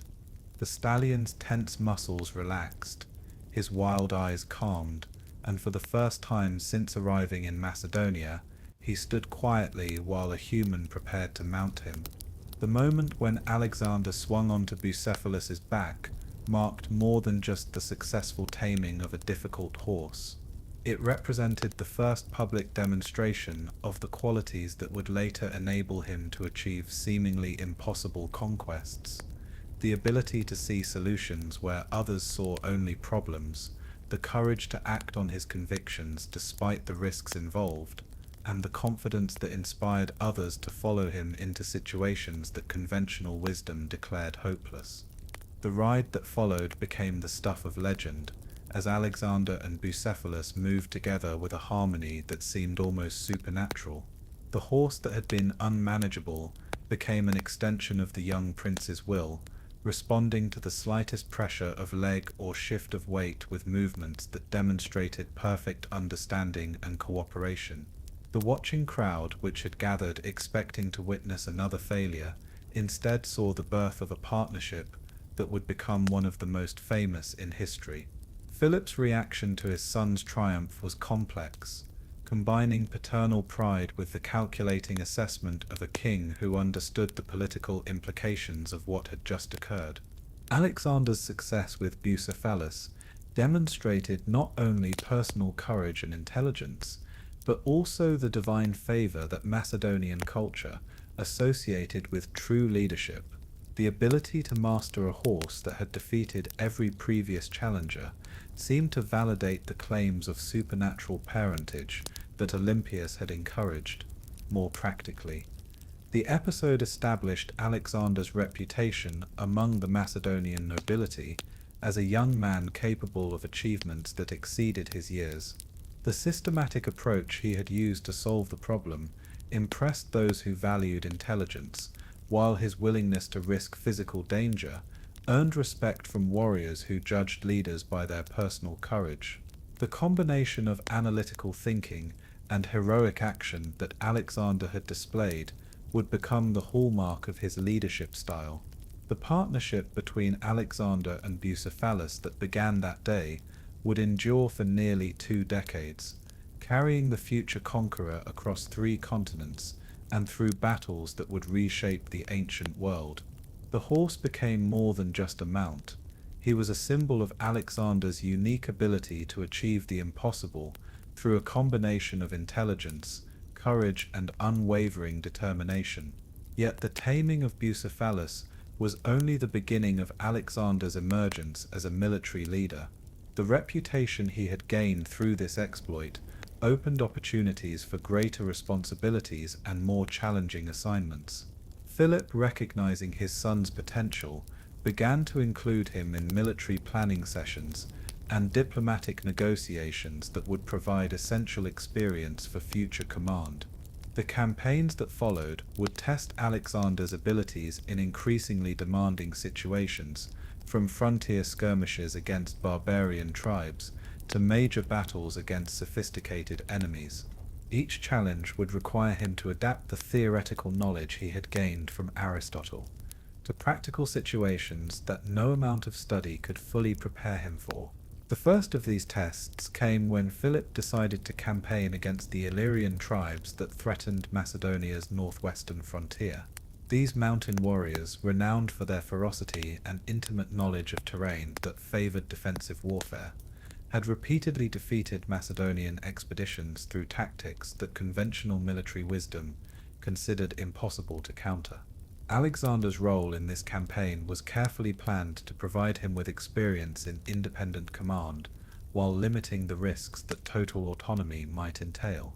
He was assigned to lead a flying column of light cavalry and infantry, whose mission was to prevent enemy forces from escaping into the mountains, while Philip's main army engaged them in pitched battle. The assignment required tactical flexibility and rapid decision-making skills that could not be taught in any classroom.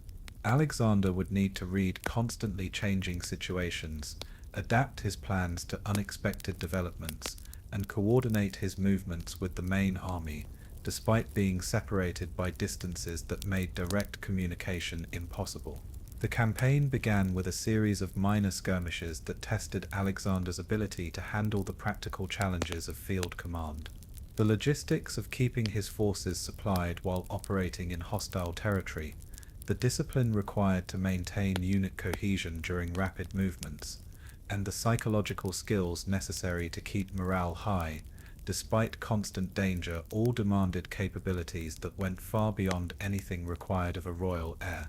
Yet it was during the climactic battle of this campaign that Alexander first demonstrated the tactical brilliance that would later make him legendary. When the main Illyrian force attempted to escape through a mountain pass that seemed to offer a secure route to safety, Alexander's flying column was positioned to intercept them. The terrain appeared to favor the Illyrians, who knew every trail and hiding place, but Alexander had spent the previous days carefully studying the geography and had identified a weakness in what seemed an impregnable position. Rather than attempting a frontal assault against enemies fighting from higher ground, Alexander divided his force into multiple columns that approached the pass from different directions simultaneously. This complex maneuver required precise timing and perfect coordination between units that could not see each other, challenges that tested the training methods that Macedonian armies had developed under Philip's leadership.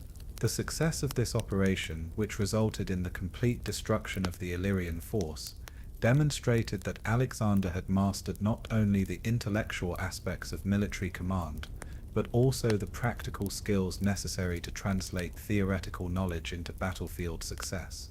His ability to see tactical possibilities that others missed, combined with the leadership skills necessary to execute complex plans under pressure, marked him as a commander of exceptional potential. The victory over the Illyrians established Alexander's reputation as a military leader in his own right, not merely as Philip's heir but as a warrior capable of independent achievement. The veteran soldiers who had served under him spoke admiringly of his tactical innovations and his willingness to share the dangers faced by common troops. The nobles who had initially questioned his readiness for command now competed for positions in his retinue. Yet for all his military successes, Alexander's most significant achievement during this period may have been the relationships he forged with the men who would later become his closest companions and most trusted generals. The bonds created through shared danger and common triumph would prove stronger than any formal command structure, creating a network of personal loyalties that would hold his future empire together.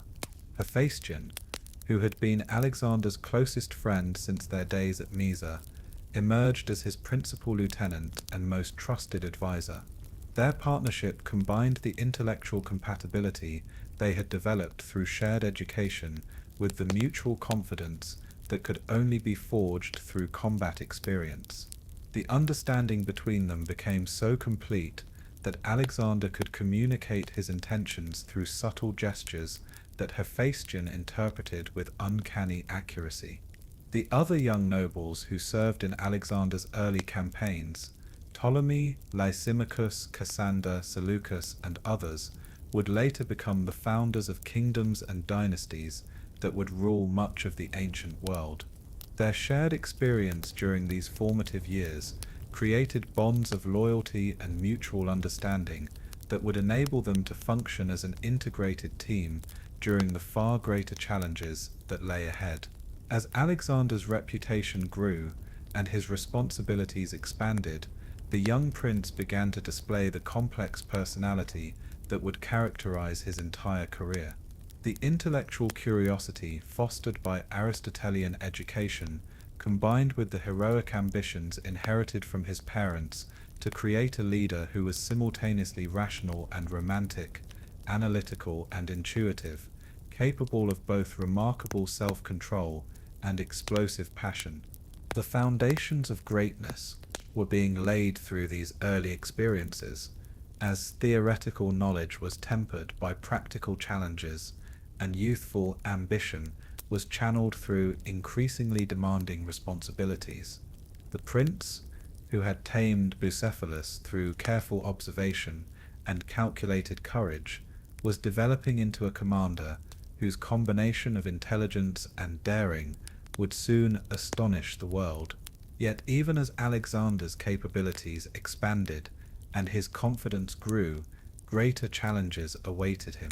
The relative safety of campaigns against barbarian tribes would soon give way to the mortal dangers of Greek civil war, while the comfortable assumption that he would eventually inherit his father's throne would be shattered by events that no amount of preparation could anticipate. The young warrior who had proven himself against Illyrian mountain fighters was about to face tests that would determine not only his own fate, but the future of the entire ancient world. The summer of 336 BCE began with celebrations that should have marked the pinnacle of Philip II's extraordinary reign. The great theatre at Aegae, the ancient capital of Macedonia, where the tombs of past kings lay beneath earthen mounds that stretched back to the dawn of recorded history, was filled with representatives from every corner of the Greek world. They had come to witness the wedding of Alexander of Epirus to Philip's daughter Cleopatra, a diplomatic marriage that would cement the alliance between Macedonia and the Western Greeks, while demonstrating Philip's power to orchestrate international affairs with the casual authority of a chess master moving pieces across a board. The festivities that surrounded this royal wedding were designed to showcase the wealth and sophistication that Macedonia had achieved under Philip's leadership. Gold and silver gleamed in the torchlight, as nobles from across the known world gathered to honor the king whose military innovations had revolutionized warfare and whose diplomatic skills had created the most powerful coalition in Greek history. The very presence of these distinguished guests testified to Philip's success in transforming Macedonia from a peripheral kingdom into the dominant force in Mediterranean politics. Yet beneath the surface magnificence of these celebrations, dangerous currents were flowing that would soon transform triumph into tragedy. The complex web of personal relationships, political ambitions, and wounded pride that characterized life at the Macedonian court had created tensions that no amount of ceremonial splendor could entirely conceal. Philip's polygamous marriage practices, while politically advantageous, had created a volatile situation where competing queens and their children maneuvered for position in the succession, while nursing grievances that grew more bitter with each perceived slight. The immediate cause of the crisis that was about to engulf the royal family lay in Philip's most recent marriage to Cleopatra Eurydice, a young Macedonian noblewoman whose uncle Attalus wielded considerable influence among the old aristocratic families that had sometimes chafed under Philip's modernizing reforms. This marriage, contracted for reasons that combined personal attraction with political calculation, had created a situation where Philip's established wives, particularly the fierce Olympias of Epirus, felt their positions and their children's inheritance threatened by the possibility that the new queen might produce a male heir with stronger claims to Macedonian legitimacy. The wedding feast that preceded the ceremony had been marked by an incident that revealed the depth of these tensions and foreshadowed the violence that was about to erupt.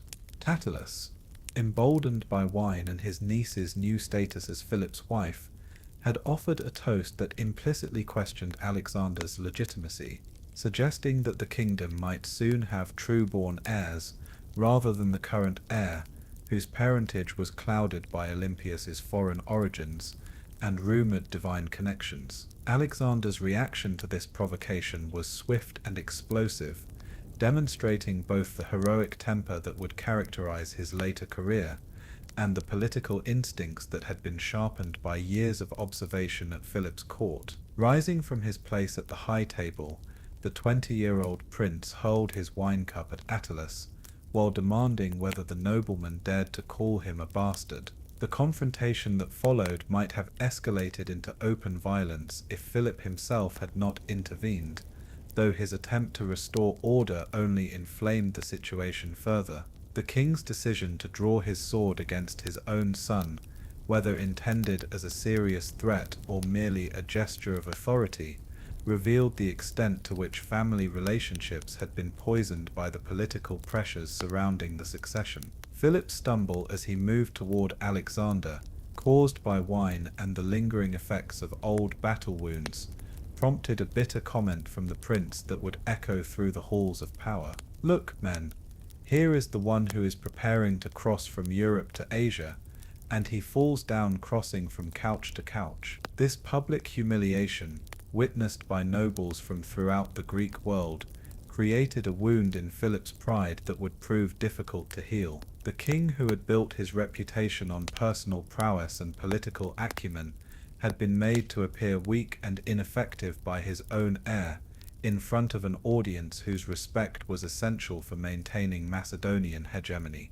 The implications of this confrontation extended far beyond family dynamics, to threaten the carefully constructed image of invincible leadership that was central to Philip's power.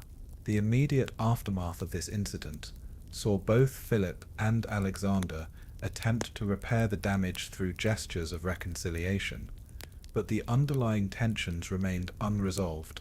Alexander's temporary exile from court and subsequent reconciliation with his father followed patterns of conflict and resolution that had characterized their relationship since the prince's return from Mesa. Yet this latest crisis differed from earlier disputes in its public nature and its potential impact on the succession arrangements that would determine Macedonia's future. Olympias, never one to accept slights passively, had withdrawn to her native Epirus in a dramatic gesture that was part genuine outrage and part calculated political theatre. Her departure from the Macedonian court created additional complications for Philip, who needed to maintain his alliance with the Iprod royal house while managing the domestic crisis that threatened to undermine his carefully laid plans for the conquest of Asia. The Asian expedition that Philip had been planning for years represented the culmination of his life's work, the project that would establish his place among the legendary conquerors of the past, while providing outlets for Macedonian energy and ambition that might otherwise be turned against internal targets. The preliminary forces that he had already dispatched across the Hellespont under the command of Parmenion and Attalus had achieved initial successes against Persian forces, creating momentum that could be lost if domestic political crises delayed the main expedition. It was against this background of family discord and international ambition that the events of the wedding day itself unfolded with a tragic inevitability that would later seem almost predestined. The ceremony was designed to demonstrate Philip's power and prosperity while honoring the gods whose favor was essential for royal legitimacy. The procession that marked the beginning of the formal ceremonies included statues of the 12 Olympian gods, accompanied by a 13th image of Philip himself, a symbolic gesture that suggested divine status while stopping just short of explicit claims to godhood. The king's decision to enter the theatre without his usual bodyguard was presented as a gesture of confidence and accessibility, demonstrating that Macedonia's internal security was so complete that the monarch could move among his subjects without fear. This calculated display of trust and strength was designed to impress foreign observers while reinforcing the loyalty of domestic audiences who were being offered unprecedented access to their ruler. Yet this very gesture of confidence created the opportunity that Pausanias of Orestis had been seeking, the moment when personal vengeance could be achieved against a king whose power had previously seemed unassailable. The motives that drove this young noble to commit regicide were complex, involving both personal grievances and broader political calculations that reflected the dangerous undercurrents flowing beneath the surface of Macedonian court life. Pausanias had been one of Philip's bodyguards, a member of the elite royal pages, whose loyalty was considered absolute and whose access to the king made them among the most trusted individuals in the kingdom. His transformation from devoted protector to assassin reflected personal grievances that had festered for years without receiving the justice that Macedonian law and custom demanded. The chain of events that led to this moment of violence had begun with a personal dispute involving another young noble named Pausanias, who had accused the future assassin of sexual impropriety in terms that demanded satisfaction according to the honor codes that governed aristocratic behavior. The resulting confrontation had led to the accuser's death in battle, circumstances that left questions of honor and justice unresolved while creating new grievances that spread through the complex network of family and clan relationships that defined Macedonian society. Attalus, the uncle of Philip's new wife and a powerful figure in court politics, had taken advantage of this situation to humiliate the surviving Pausanias in ways that violated both personal dignity and legal precedent. The sexual assault that the young man had suffered at a gathering hosted by Attalus was both a personal violation and a political statement, demonstrating the impunity with which powerful nobles could treat those who lacked sufficient influence to defend themselves.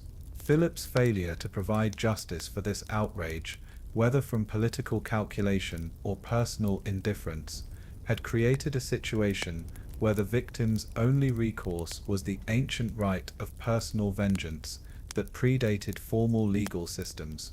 The king's decision to promote Attalus to important military commands, including co-leadership of the advance force in Asia, rather than punishing him for his crimes, convinced Pausanias that royal justice was impossible and that his honor could only be restored through direct action. The moment chosen for this act of vengeance was perfectly calculated to achieve maximum impact while minimizing the chances of escape. As Philip entered the theatre in the bright morning sunlight, wearing the white robes that symbolized his role as celebrant in his daughter's wedding, he was isolated from his usual protection and focused on the ceremonial requirements of the occasion, rather than potential threats to his safety. Pausanias struck with the efficiency of a trained warrior, driving his blade between Philip's ribs with precision that suggested careful planning and intimate knowledge of anatomy. The wound was immediately fatal, dropping the king to the ground in a pool of blood that spread across the white stones of the theatre entrance, while shocked observers struggled to understand what they were witnessing. The assassin's escape route had been planned with equal care, leading through passages that avoided the main crowds, while providing access to horses that could carry him beyond the reach of immediate pursuit. Yet the complex loyalties and quick thinking that characterized Macedonian court life ensured that his flight would be brief, as guards and nobles who had initially been paralyzed by shock quickly organized pursuit. The death of Pausanias, accomplished by spears thrown by pursuing horsemen before he could reach safety, eliminated the possibility of discovering whether the assassination had been the result of purely personal motives or part of a broader conspiracy involving other disaffected nobles or foreign enemies. The questions surrounding Philip's death would continue to generate speculation and controversy for centuries, with various theories attributing responsibility to Olympias, to Persian agents, or to domestic political rivals who saw opportunity in the chaos that regicide would create. Alexander's reaction to his father's assassination revealed the political maturity and decisive leadership that would characterize his entire reign. Rather than allowing grief or shock to paralyze his judgment, the 20-year-old prince immediately understood that the succession crisis created by Philip's death offered both unprecedented opportunities and mortal dangers that would require swift and decisive action to navigate successfully. The first challenge was establishing control over the immediate situation at Aige, where thousands of armed men, representing various political factions, had gathered for the wedding celebrations. The potential for chaos was enormous, as different groups might attempt to advance their own candidates for the throne, while foreign representatives sought to exploit Macedonian weakness for their own advantage. Alexander's appearance before the assembled crowds in the hours following Philip's death was a masterpiece of political theatre that demonstrated his understanding of the psychological factors that influence public opinion. Still stained with his father's blood, and speaking with a voice that combined grief with determination, he claimed his inheritance while promising to continue Philip's policies and honor Macedonia's commitments to its allies. The speech that Alexander delivered on this occasion drew upon all the rhetorical training that Aristotle had provided, while appealing to the heroic traditions that resonated deeply with Macedonian culture. He presented himself as Philip's worthy successor, the natural heir whose divine connections and proven abilities made him the obvious choice to lead Macedonia into the glorious future that his father had envisioned. Yet claiming the throne and actually securing it were different challenges entirely. The Macedonian succession system, while generally favoring direct male heirs, was not strictly hereditary and included provisions for the army assembly to confirm or reject royal appointments. Alexander needed to win the support of military commanders, regional governors, and allied rulers who might see opportunity in supporting alternative candidates. The most immediate threat came from Amyntas Tharve, Philip's nephew, who had been displaced when Philip assumed the throne decades earlier. Though Amyntas had seemed to accept his subordinate position and had even married Alexander's sister, the changed circumstances created new possibilities for pressing his claim with the support of nobles who might prefer a more compliant ruler. Alexander's response to this potential challenge demonstrated the combination of generosity and ruthlessness that would characterize his approach to political opposition throughout his career.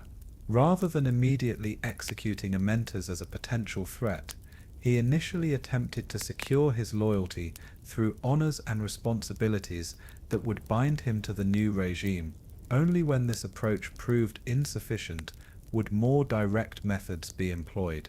The broader challenge of securing international recognition required equally sophisticated approaches that demonstrated Alexander's understanding of the complex diplomatic relationships that Philip had constructed. Greek city-states that had chafed under Macedonian hegemony saw Philip's death as an opportunity to assert greater independence, while Persian forces in Asia Minor might exploit the succession crisis to reverse their recent defeats. The speed with which Alexander moved to address these challenges astonished contemporaries who had expected the young king to require months or years to consolidate his position. Within days of his father's death, He had secured the loyalty of key military commanders, confirmed existing treaties with allied states, and begun planning the campaigns that would be necessary to suppress any rebellions that might emerge from the perception of Macedonian weakness. Funeral ceremonies for Philip II provided another opportunity for Alexander to demonstrate his legitimacy while honoring the traditions that connected the new reign with the glorious past.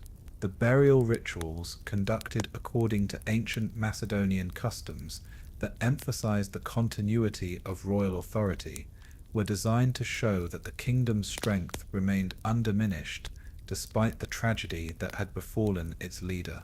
The magnificent tomb that was constructed for Philip in the royal cemetery at Aige reflected both the wealth that Macedonia had accumulated under his leadership and the artistic sophistication that characterized the court culture he had created.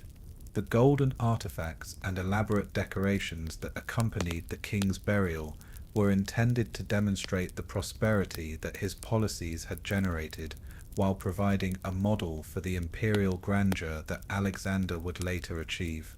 Yet even as these ceremonial requirements were being fulfilled, Alexander was planning the military campaigns that would be necessary to transform his theoretical authority into practical control.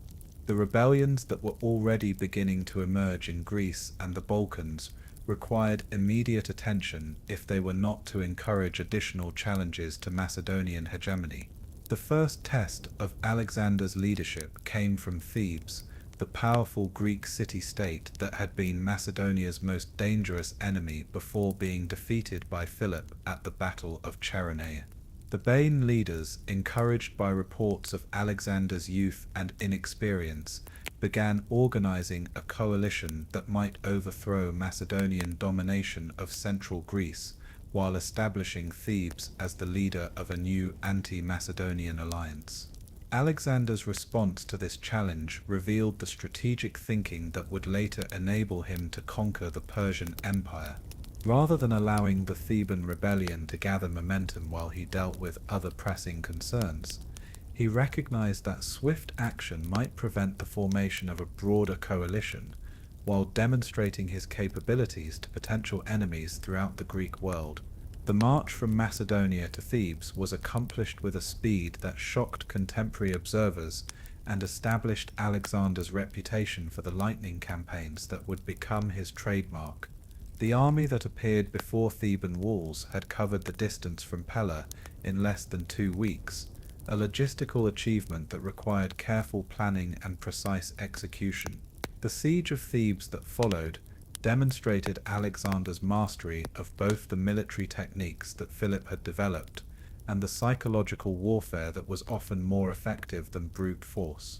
The systematic destruction of the city, accomplished after a brief resistance that proved the futility of opposing Macedonian military might, sent a message throughout the Greek world that would prevent future rebellions, while establishing Alexander's reputation for both mercy to those who submitted and terrible retribution against those who resisted.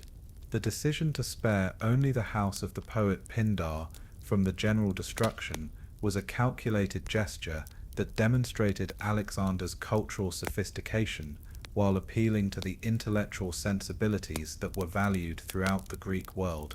This combination of military effectiveness with respect for learning and artistic achievement would become a hallmark of Alexander's leadership style.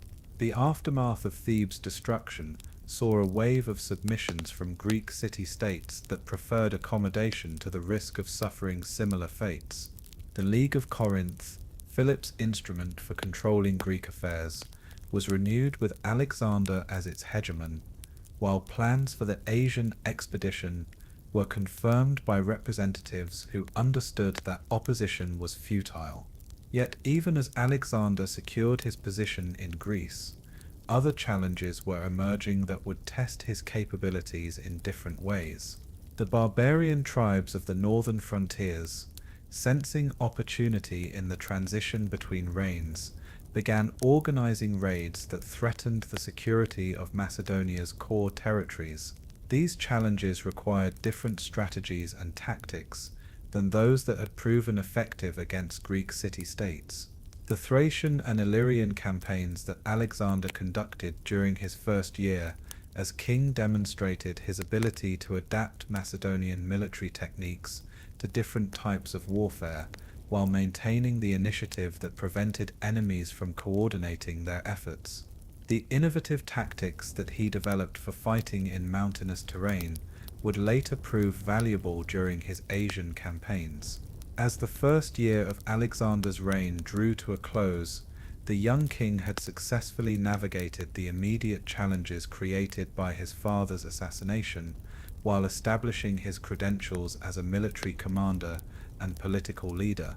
The rebellions that had threatened to fragment Philip's empire had been suppressed, the loyalty of key allies had been secured, and the preparations for the Asian expedition had been maintained despite the disruption caused by the succession crisis. Yet these achievements, remarkable as they were for a 20-year-old ruler, represented only the beginning of the challenges that Alexander would face.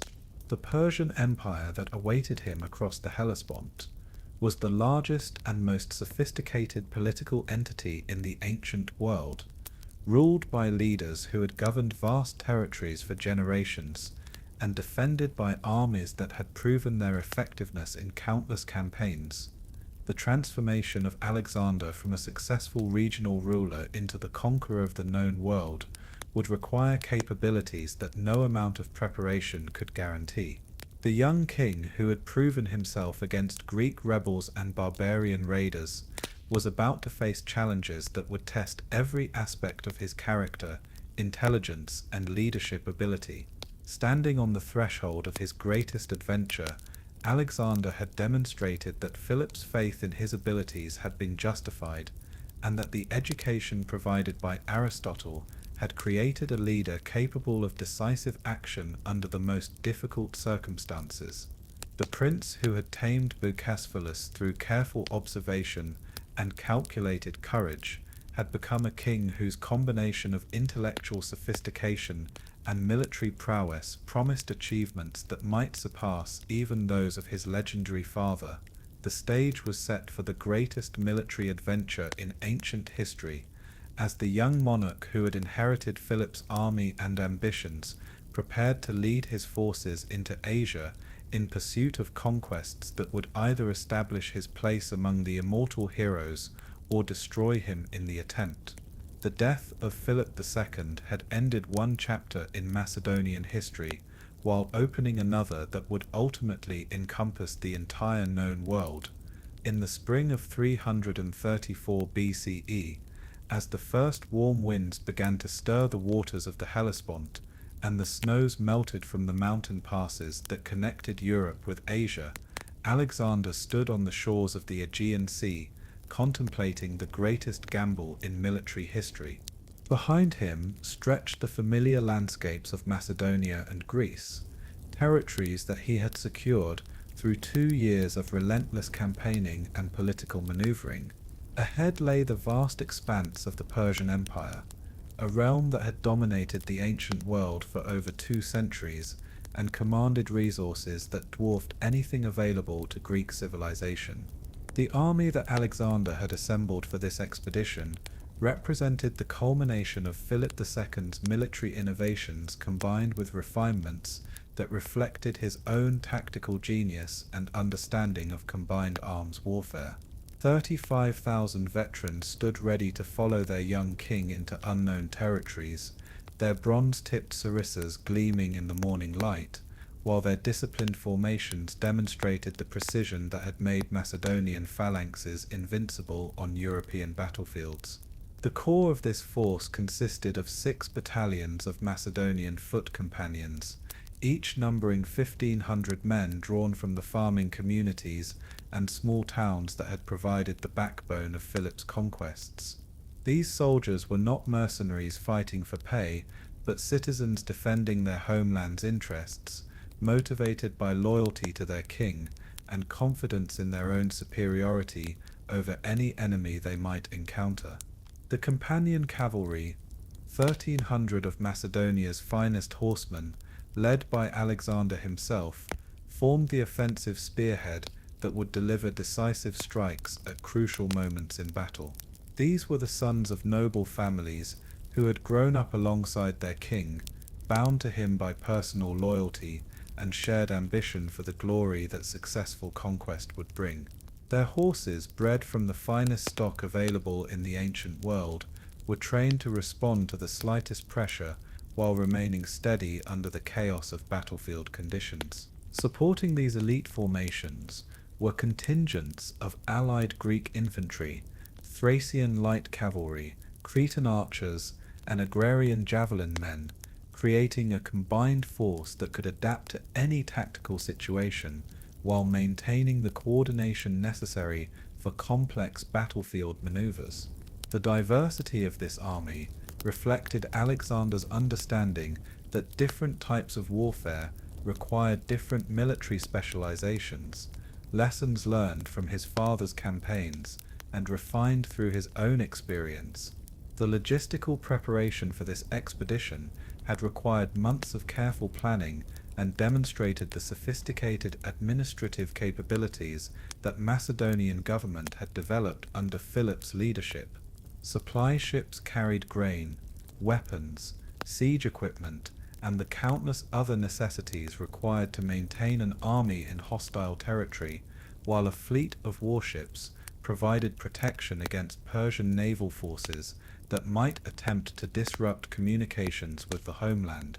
Yet for all the careful material preparations, the most significant aspect of this expedition was psychological.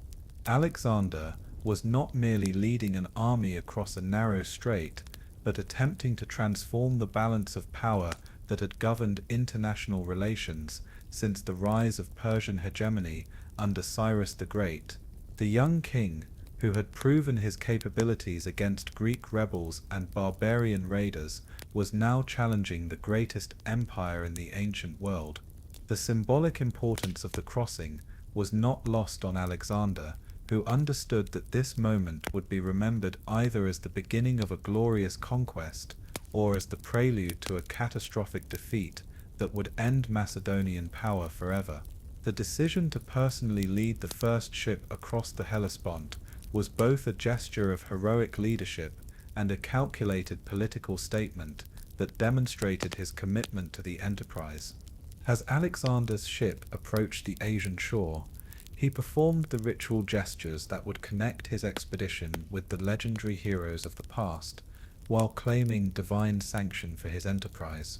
The spear that he hurled onto the beach was more than a weapon. It was a formal declaration that he claimed Asia as territory won by conquest, a symbolic act that transformed what might have been seen as mere aggression into legitimate warfare sanctioned by ancient custom. The first steps that Alexander took on Asian soil carried the weight of centuries of cultural tradition and religious belief. Here, according to Greek legend, the heroes of the Trojan War had fought and died for glory that would echo through eternity.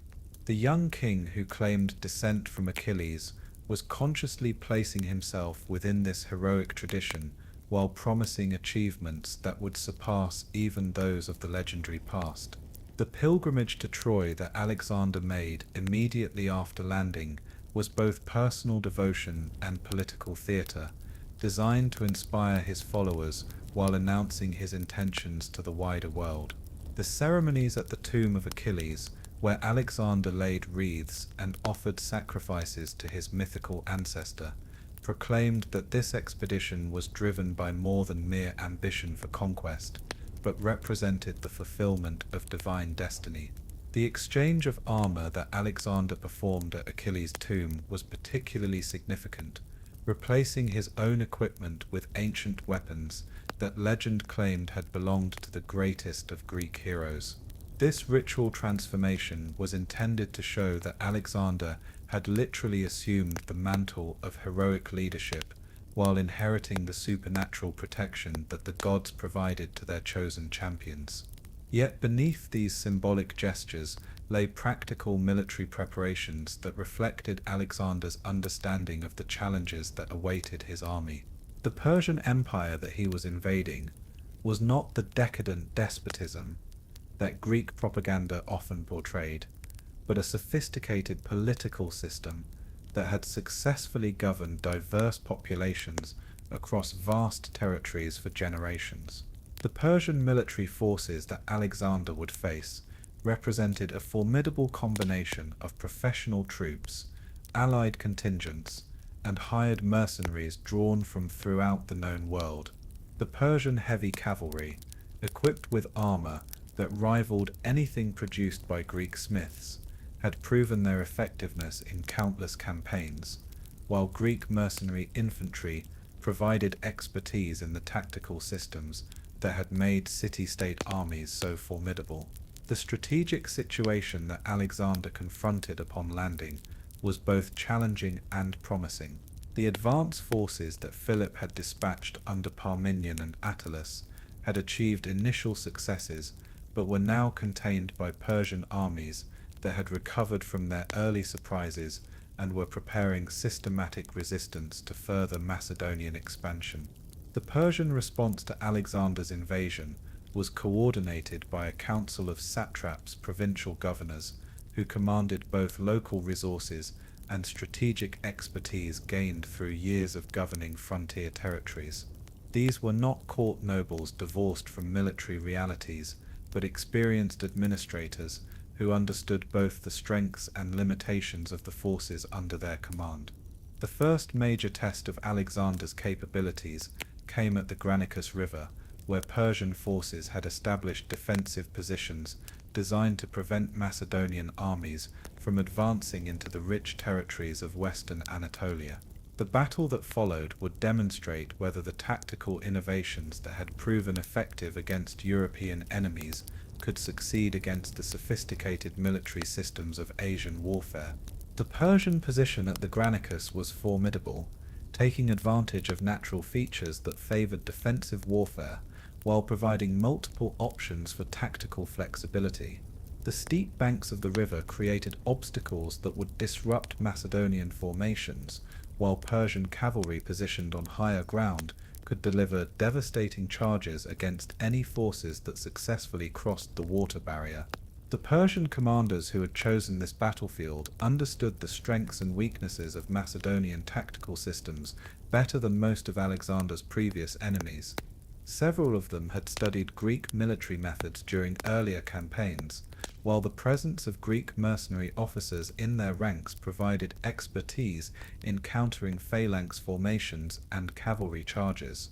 Alexander's decision to attack across the river, despite these disadvantages, demonstrated both the aggressive leadership style that would characterize his entire career and his confidence in the superior training and motivation of his troops. The assault he ordered was not a reckless gamble, but a calculated risk based on careful analysis of enemy dispositions and weather conditions that would affect the battle's outcome. The crossing itself required exceptional courage from soldiers who were forced to advance uphill against superior numbers while navigating difficult terrain that limited their ability to maintain formation. The Macedonian infantry, who waded into the Granicus under a hail of arrows and javelins, demonstrated the discipline and determination that would enable them to conquer territories stretching from the Mediterranean to the Indian Ocean. Alexander's personal leadership during this battle established the pattern of heroic courage that would inspire his troops throughout their Asian campaigns. His decision to lead the companion cavalry in the initial assault, personally engaging Persian nobles in single combat, while his forces established footholds on the eastern bank, showed that he was willing to share every danger faced by his soldiers. The death of Mithridates, a Persian nobleman and relative of King Darius III, at Alexander's own hands provided a symbolic victory that transcended the tactical success of crossing the river. This personal triumph over a member of the Persian royal family demonstrated that Greek military prowess could overcome Asian numbers and equipment when properly applied. The route that followed the collapse of Persian resistance at the Granicus revealed the psychological impact that Alexander's presence had on both his own forces and his enemies. The disciplined pursuit that his cavalry conducted maintaining formation while inflicting maximum casualties on fleeing enemies, showed the professional competence that distinguished his army from the undisciplined forces that often characterized ancient warfare. The aftermath of this victory provided Alexander with his first opportunity to implement the policies that would govern his treatment of conquered territories throughout his career. The decision to free Greek cities from Persian control, while respecting local customs and religious practices, demonstrated an understanding of imperial administration that went far beyond mere military conquest.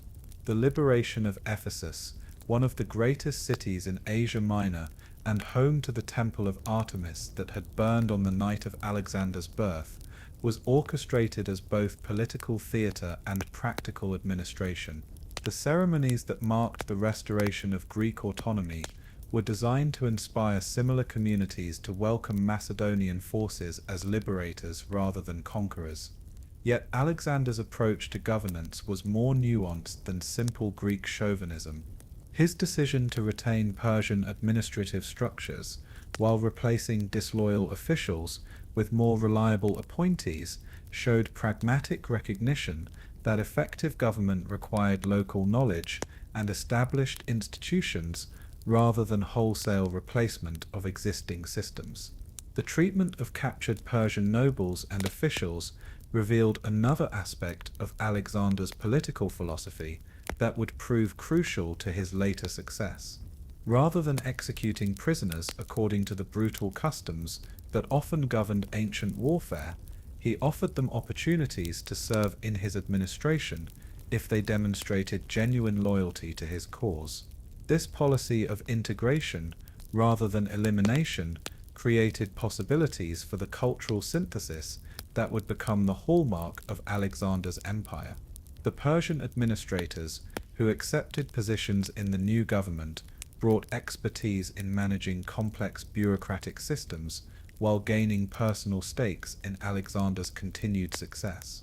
The most prominent of these converts was Mithranes, the commander of the citadel at Sardis, who became one of Alexander's most trusted advisors and provided invaluable intelligence about Persian military capabilities and political vulnerabilities.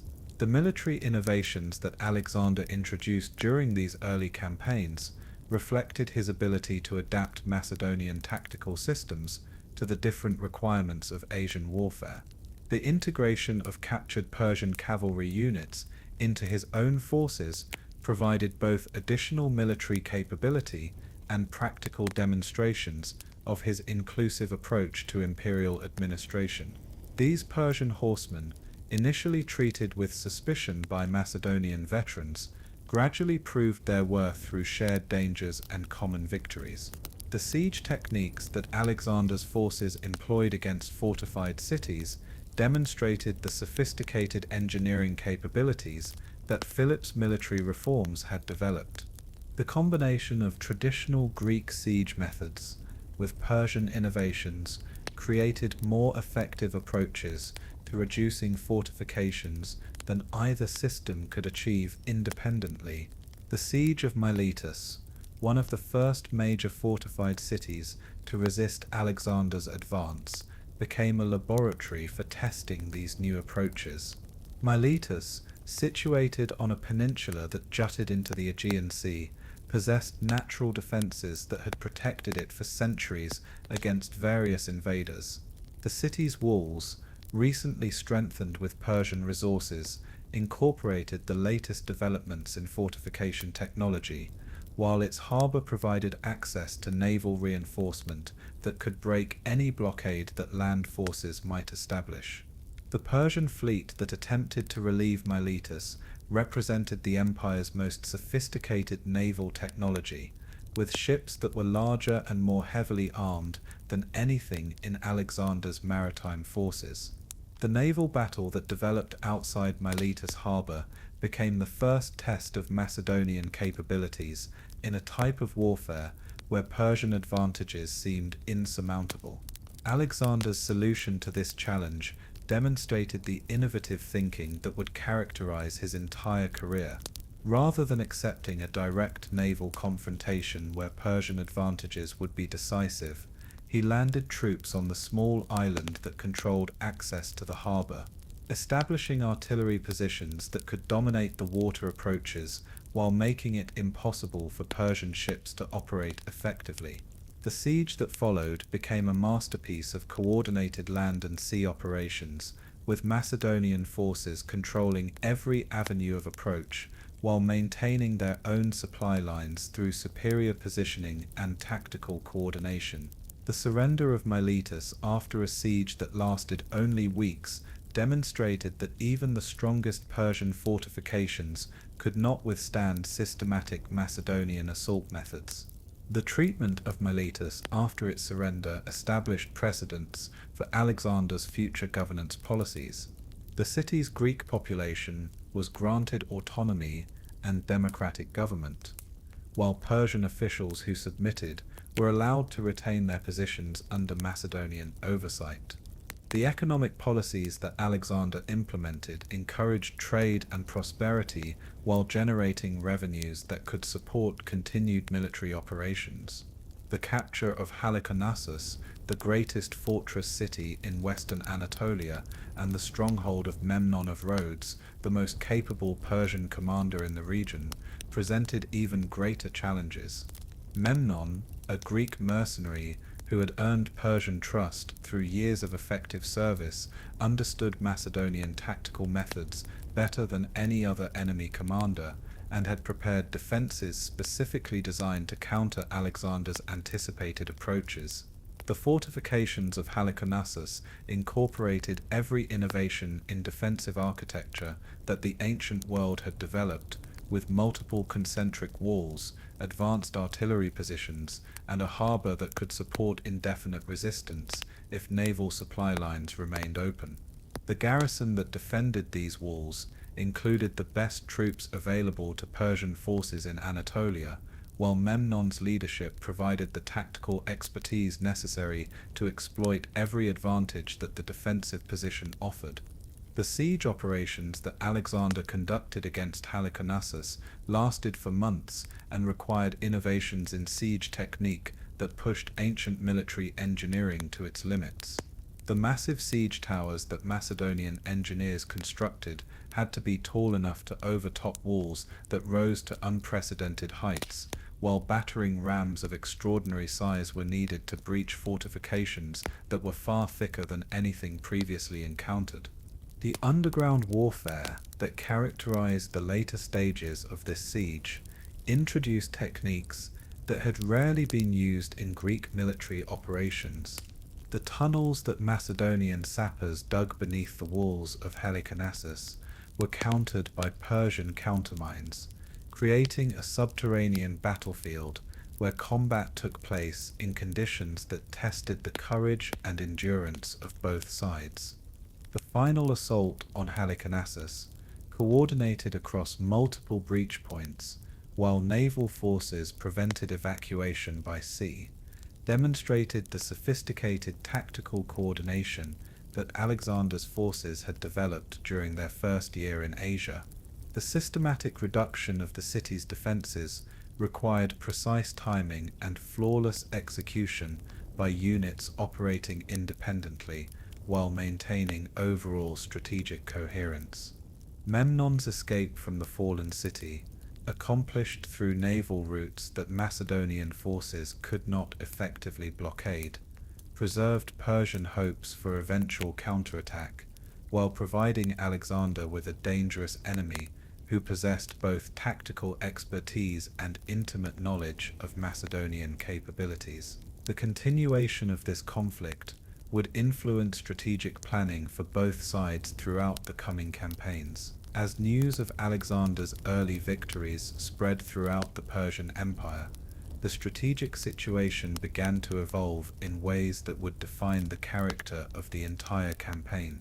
The initial assumption that this would be merely another barbarian raid, similar to earlier Greek incursions that had been contained through local resistance, gave way to recognition that Alexander represented a threat to the entire imperial system. King Darius III, The Persian monarch, who had inherited the throne through palace intrigue rather than military achievement, faced the challenge of coordinating resistance across territories that stretched from the Aegean Sea to the Indus River. The administrative skills that had enabled him to maintain internal stability were now tested by external threats that required military responses on a scale that the empire had not faced for generations.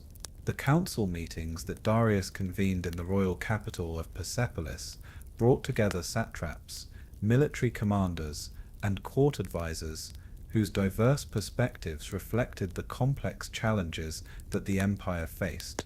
The veteran generals who had served under previous kings advocated traditional approaches that had proven effective against earlier threats, while younger commanders argued for innovative strategies that might counter Alexander's unconventional methods.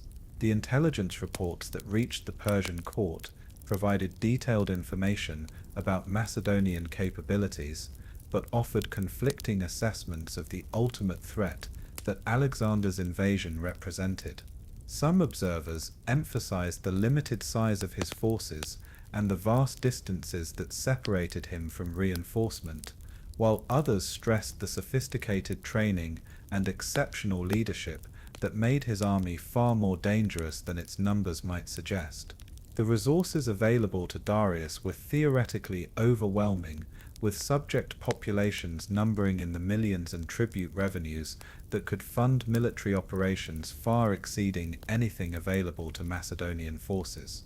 The Persian Empire controlled territories that produced every type of military equipment and provided access to mercenary forces from throughout the known world.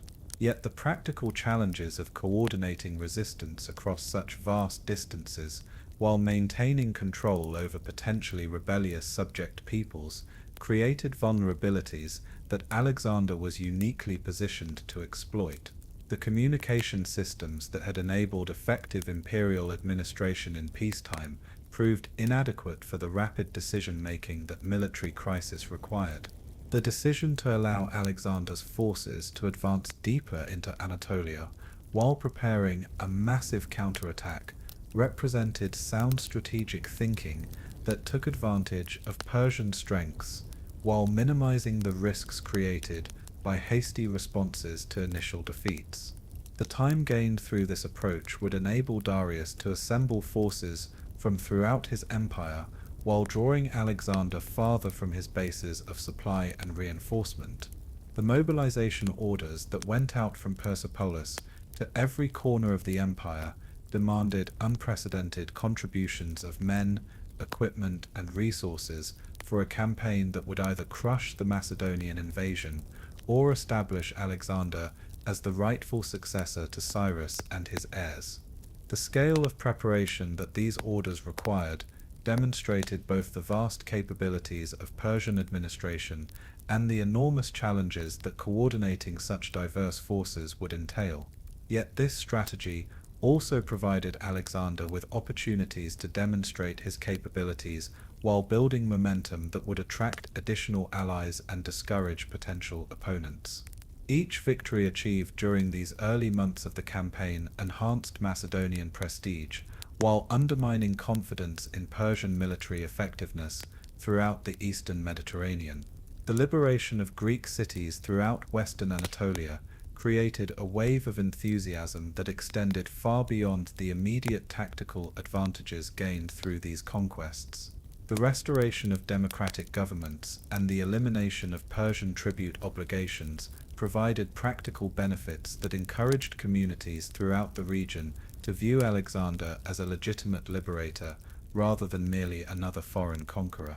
The economic policies that Alexander implemented in these newly liberated territories revealed his sophisticated understanding of the relationship between prosperity and political loyalty. Rather than imposing heavy taxation to fund his military operations, he reduced tribute burdens while encouraging trade and commercial development that would generate long-term revenues through increased economic activity. The cultural and religious policies that Alexander implemented in these newly conquered territories revealed the sophisticated understanding of imperial administration that would characterize his entire career. Rather than imposing Macedonian customs and beliefs on subject populations, he encouraged the revival of local traditions while establishing overarching political structures that could maintain unity across diverse communities. The restoration of temples that had been closed or converted during the period of Persian rule became a priority that demonstrated Alexander's respect for local religious traditions while building support among populations whose loyalty would be essential for maintaining control over conquered territories. The festivals and ceremonies that marked these restorations provided opportunities for Alexander to present himself as a legitimate ruler rather than a foreign occupier. The establishment of new cities and the renovation of existing settlements demonstrated Alexander's vision of empire as more than military occupation, but as creative transformation of conquered territories. The urban planning principles that governed these projects reflected both Greek aesthetic preferences and practical administrative requirements that would enable effective governance. The first of these new foundations, established at strategic locations that could control important trade routes while providing secure bases for future military operations, became models for the hundreds of cities that Alexander would later create throughout his empire. The combination of Greek architectural styles with local building techniques created distinctive urban environments that served both practical and symbolic functions. As the first year of Alexander's Asian expedition drew to a close, the young king had achieved successes that exceeded the most optimistic expectations of his supporters, while demonstrating capabilities that surprised even those who had observed his rise to power. The army that had crossed the Hellespont as an invasion force was being transformed into the instrument of imperial administration, while the territories that had been conquered were being integrated into a new political system that combined the best features of Greek and Persian civilization. Yet these early achievements, remarkable as they were, represented only the beginning of challenges that would test every aspect of Alexander's character and capabilities. The Persian Empire that awaited him in the interior of Asia was far more formidable than the frontier territories he had conquered, while King Darius III was preparing responses that would either crush the Macedonian invasion or establish Alexander as the rightful successor to Cyrus and his heirs. The transformation of Alexander from a successful regional conqueror into the master of the largest empire in ancient history would require victories on a scale that no previous Greek leader had achieved. The young king, who had proven his tactical brilliance at the Granicus River, was about to face challenges that would determine not only his own fate, but the future development of civilization itself. Standing at the threshold of his greatest trials, Alexander had demonstrated that his father's confidence and Aristotle's education had created a leader capable of achievements that might surpass those of any previous conqueror. The prince who had tamed Bucephalus through careful observation and calculated courage had become the king whose combination of military genius and administrative sophistication promised transformations that would reshape the ancient world. The stage was set for confrontations that would either establish Alexander's place among the immortal heroes of legend or destroy him in the attempt to achieve the impossible. The young conqueror who had successfully begun his invasion of Asia was about to discover whether his abilities were equal to the unprecedented challenges that awaited him in the heart of the Persian Empire. By the autumn of 333 BCE, the strategic situation in Western Asia had been fundamentally transformed by Alexander's systematic conquest of the Persian Empire's westernmost territories. The young Macedonian king, who had landed on Asian shores 18 months earlier as an untested invader, now controlled a swath of territory stretching from the Hellespont to the mountains of southern Anatolia, while his reputation for military genius and administrative innovation had begun to attract allies from across the ancient world. Yet for all his remarkable achievements, Alexander understood that his conquests remained fragile as long as the Persian Empire's vast resources remained unconquered and its royal authority unchallenged. The scattered victories he had achieved against provincial governors and regional commanders, impressive though they were, could be reversed by a single decisive defeat at the hands of the great king himself. Darius III, who had spent the intervening months assembling the largest army in Persian history, was finally ready to confront the Macedonian threat personally. The forces that gathered under the royal standards at Babylon represented the full might of an empire that stretched from the Aegean Sea to the Indus River, with contingents drawn from every corner of the known world and equipped with the finest weapons that ancient technology could produce. The army that marched westward from Babylon in the late summer of 333 BCE was a sight that would have intimidated any previous invader of Persian territory. Contemporary estimates, though possibly exaggerated by ancient historians seeking dramatic effect, suggest that Darius commanded over 600,000 men, including 30,000 Greek mercenaries, whose expertise in hoplite warfare provided a professional corps around which the diverse imperial forces could be organized.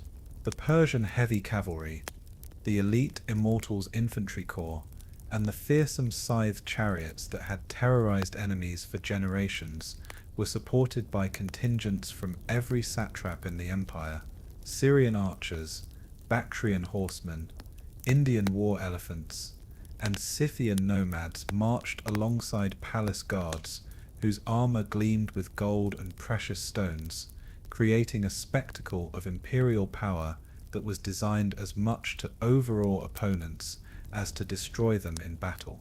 The strategic plan that Darius had developed for this campaign reflected both the strengths and weaknesses of commanding such a massive force.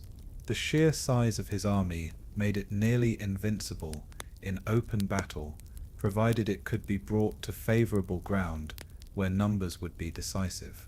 Yet this same size created logistical challenges that limited the army's mobility and made it vulnerable to the rapid tactical innovations that had characterized Alexander's earlier campaigns. The route that Darius chose for his advance demonstrated sophisticated understanding of the geographic factors that would influence the coming confrontation. Rather than pursuing Alexander directly into the mountainous terrain of southern Anatolia, where the Persian numerical advantage would be neutralized by narrow passes and broken ground, the great king moved his forces to the Cilician plain, a broad expanse of level ground where his cavalry and chariots could operate effectively. This strategic positioning was designed to force Alexander into a dilemma that would test both his tactical genius and his political judgment. The Macedonian king could either avoid battle by remaining in the mountains, thereby conceding Persian control of the vital trade routes and coastal cities that he had conquered, or he could descend to the plain and face Persian forces under conditions that favored his enemies. Alexander's response to this challenge revealed the aggressive confidence that would characterize his entire career. Rather than accepting a defensive posture that might preserve his existing conquests while avoiding decisive confrontation, he chose to march directly toward the Persian army with forces that were outnumbered by margins that conventional military wisdom considered suicidal. The decision to seek immediate battle reflected Alexander's understanding that time favored his enemies. Each day of delay allowed Darius to perfect his preparations, while potentially attracting additional allies who might be impressed by Persian numbers and intimidated by the prospect of backing the losing side. Only through rapid action that demonstrated continued Macedonian superiority could Alexander maintain the momentum that had carried him to his current position. The march toward Issus, the coastal city where the two armies would finally meet, was conducted under conditions that tested the discipline and morale of both forces. Alexander's troops, seasoned by nearly 2 years of continuous campaigning, moved with the professional confidence of veterans who had never experienced defeat. Yet they were also aware that they were advancing toward a battle that would either establish their king as the greatest conqueror in history or destroy them in the attempt. The Persian forces that occupied positions around Issus represented the largest concentration of military power that the ancient world had ever assembled for a single campaign. The sight of their encampments, stretching beyond the horizon, and filled with the exotic equipment and colorful banners of dozens of different nations, must have seemed overwhelming to the Macedonian scouts, who first observed them from the mountain passes. Yet Darius, despite his overwhelming numerical superiority, had made a crucial strategic error that would determine the outcome of the battle before it began. His decision to position his forces in the narrow coastal plain between the mountains and the sea negated the very advantages that had motivated his careful positioning and planning. The confined space that surrounded Issus prevented the Persians from deploying their full strength, while providing Alexander with opportunities to exploit the tactical innovations that had made his army invincible. The battle formations that the two armies adopted on the morning of November 1st, 333 BCE, reflected fundamentally different approaches to warfare that had been developing for centuries. Darius arranged his forces according to traditional Persian methods, with the king himself positioned in the center, surrounded by his elite guards, while various national contingents were deployed according to their specialized capabilities. The Macedonian deployment that Alexander ordered was far more sophisticated, reflecting years of tactical development and adaptation to different types of enemies. The phalanx formations that formed the center of his line were supported by light infantry that could adapt to changing conditions, while the companion cavalry was positioned for the decisive charge that would determine the battle's outcome. Alexander's personal preparation for this battle demonstrated his understanding that the coming confrontation would be decided as much by leadership and morale as by tactical formations and numerical strength. His appearance before his troops on the morning of battle, wearing armor that gleamed like silver and carrying weapons that legend claimed had belonged to Achilles himself, was designed to inspire confidence while projecting the heroic authority that Macedonian culture associated with legitimate kingship. The speech that Alexander delivered to his assembled forces before the battle began drew upon all the rhetorical training that Aristotle had provided, while appealing to the heroic traditions that resonated throughout Greek culture. He reminded his soldiers of their previous victories, emphasized the justice of their cause, and promised rewards that would make them wealthy beyond their dreams if they could achieve victory over the greatest army in the world. Yet the most significant aspect of Alexander's preparation was his decision to position himself at the point of maximum danger, leading the companion cavalry in a charge that would either break through Persian lines or result in his own death. This gesture of heroic leadership was both inspirational theater and practical tactics, demonstrating to his troops that their king was willing to share every risk while providing the personal direction that would be essential for coordinating the complex maneuvers that victory would require. The opening phases of the Battle of Issus unfolded according to patterns that had characterized Alexander's previous engagements, with light infantry and cavalry forces probing enemy positions while the main formations prepared for decisive action. Yet the scale and intensity of this confrontation exceeded anything that either army had previously experienced, as hundreds of thousands of warriors clashed along a front that stretched for miles.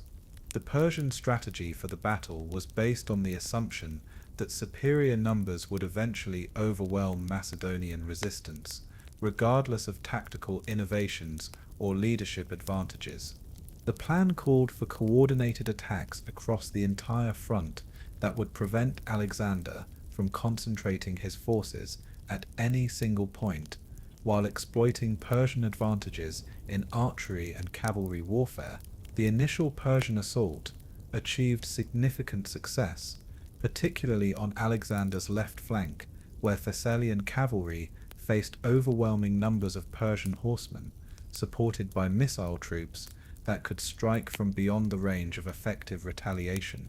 For a time it appeared that Darius's strategy might succeed as Macedonian formations began to bend under pressure that seemed impossible to withstand. Yet it was precisely at this moment of maximum crisis that Alexander's tactical genius and personal courage combined to achieve one of the most dramatic reversals in military history. Rather than attempting to shore up his weakening left flank through reinforcement, he recognized that the Persian concentration against that position had created vulnerabilities elsewhere that could be exploited through rapid action. The charge that Alexander led with the companion cavalry was directed not at the strongest point of Persian resistance, but at the seam between different units where coordination was most difficult and defensive preparations were least complete.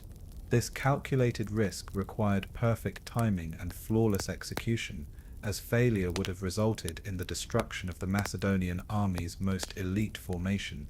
The breakthrough that Alexander achieved through this charge was both tactically decisive and psychologically devastating to Persian morale. The sight of Macedonian cavalry cutting through supposedly invincible Persian formations while their king led from the front created panic that spread throughout the imperial army faster than any general's orders could restore discipline. The personal combat that developed around Alexander during this charge became the stuff of legend, as the young Macedonian king found himself face to face with Persian nobles whose deaths or capture would determine the battle's outcome. The wounds that Alexander sustained during this fighting, including a sword cut to his thigh that would leave permanent scars, demonstrated his willingness to share the dangers faced by his soldiers while establishing his credentials as a warrior worthy to be called the new Achilles. Yet perhaps the most dramatic moment of the entire battle came when Alexander's advance brought him within sight of Darius himself, the great king whose authority represented 2 centuries of Persian imperial tradition. The confrontation between these 2 young rulers, separated by only a few hundred yards of battlefield chaos, embodied the clash between 2 different civilizations and 2 different approaches to royal authority. Darius's decision to flee the battlefield at this crucial moment, abandoning his forces while Alexander pressed ever closer to the royal position, created a psychological shock that reverberated throughout the ancient world. The sight of the great king's chariot racing away from battle, while his soldiers fought and died, became a symbol of Persian weakness that would be remembered for generations. The collapse of Persian resistance that followed Darius's flight was so complete that Alexander's forces were able to capture the entire royal camp, including the king's family, his treasury, and the elaborate court that had accompanied the imperial army. The wealth that fell into Macedonian hands was so vast that it solved Alexander's financial problems while providing resources for future campaigns that could be conducted on an unprecedented scale. Yet the most significant prize was not material but symbolic. The capture of Darius's mother, wife, and children provided Alexander with hostages whose treatment would demonstrate his character while creating opportunities for the generous gestures that could win Persian loyalty. The respect and courtesy that Alexander showed to these royal captives, treating them with honor appropriate to their status while ensuring their safety and comfort, established precedents for the inclusive imperial style that would characterize his later rule. The immediate aftermath of Issus saw Alexander face choices that would determine not only his military future, but the character of the empire he was creating.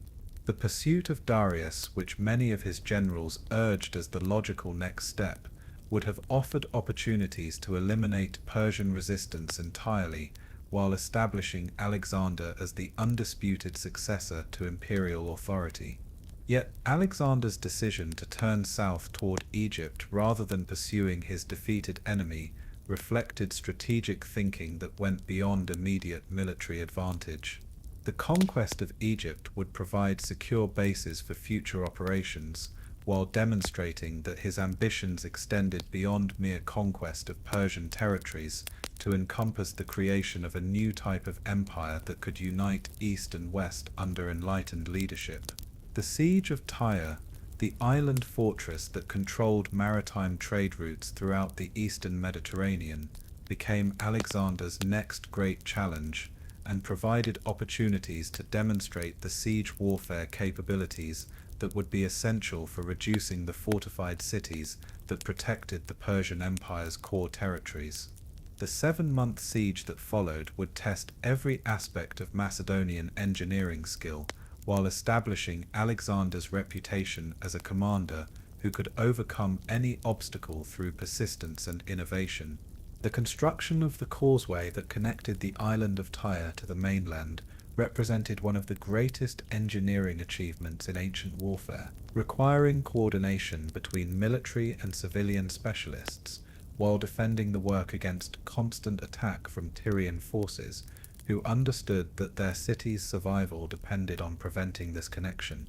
The innovations in siege warfare that Alexander's engineers developed during this campaign, including floating siege towers and specialized naval equipment designed for attacking fortified positions from the sea, demonstrated the adaptive capabilities that enabled Macedonian forces to succeed in situations where traditional methods would have failed. The fall of Tyre after such extended resistance sent shockwaves throughout the ancient world, demonstrating that no fortification, however strong or strategically positioned, could withstand Alexander's determination and engineering capabilities. The harsh treatment that the city received after its surrender, including the crucifixion of surviving defenders and the enslavement of the civilian population, showed that Alexander could be as ruthless as he was generous when circumstances required such measures. The march into Egypt that followed the capture of Tyre was conducted under conditions that tested Alexander's understanding of the religious and cultural sensitivities that governed relationships between rulers and subjects in different civilizations. Unlike the Greek cities of Anatolia, which had welcomed Macedonian forces as liberators from Persian rule, Egypt possessed ancient traditions and established priesthoods whose cooperation would be essential for effective governance. Alexander's approach to Egyptian religious customs demonstrated the cultural flexibility that would become characteristic of his imperial style. Rather than imposing Greek or Persian religious practices, he sought recognition from Egyptian priests as a legitimate pharaoh while participating in traditional ceremonies that connected royal authority with divine sanction. The journey to the Oracle of Ammon at the Siwa Oasis, undertaken through desert conditions that tested the endurance of Alexander and his companions, represented both personal spiritual quest and calculated political theatre. The recognition that he received from the priests of Ammon as the son of Zeus Ammon provided religious legitimacy that transcended cultural boundaries while reinforcing the claims of divine parentage that had surrounded his birth. The founding of Alexandria, at the mouth of the Nile River, represented Alexander's most ambitious attempt to create a new type of city that could serve as a bridge between different civilizations, while providing a secure base for future operations. The site that he chose for this foundation combined strategic advantages with symbolic significance, creating opportunities for commercial development while honoring the cultural traditions that would attract diverse populations. The urban planning principles that governed Alexandria's development reflected both Greek aesthetic preferences and practical requirements for governing a cosmopolitan population. The wide streets, public spaces, and monumental buildings that characterized the city's design were intended to accommodate diverse communities while projecting the imperial grandeur that was essential for maintaining political authority. The library and museum that Alexander envisioned for Alexandria represented his understanding that lasting empire required more than military conquest, but must also provide centers for learning and cultural development. The scholars and scientists who would eventually gather in Alexandria would make contributions to human knowledge, that far exceeded the immediate political purposes that had motivated the city's foundation. As Alexander prepared to leave Egypt and resume his pursuit of Darius, he had fundamentally transformed the strategic situation throughout the eastern Mediterranean. The territories that he now controlled provided secure bases for future operations while generating revenues that could support military campaigns on scales that had never before been attempted. Yet perhaps most importantly, the administrative innovations and cultural policies that Alexander had developed during his Egyptian sojourn provided models for governing the diverse populations that would be incorporated into his expanding empire. The combination of respect for local traditions with overarching imperial authority that he had perfected in Egypt would prove essential for managing the vast territories that lay ahead.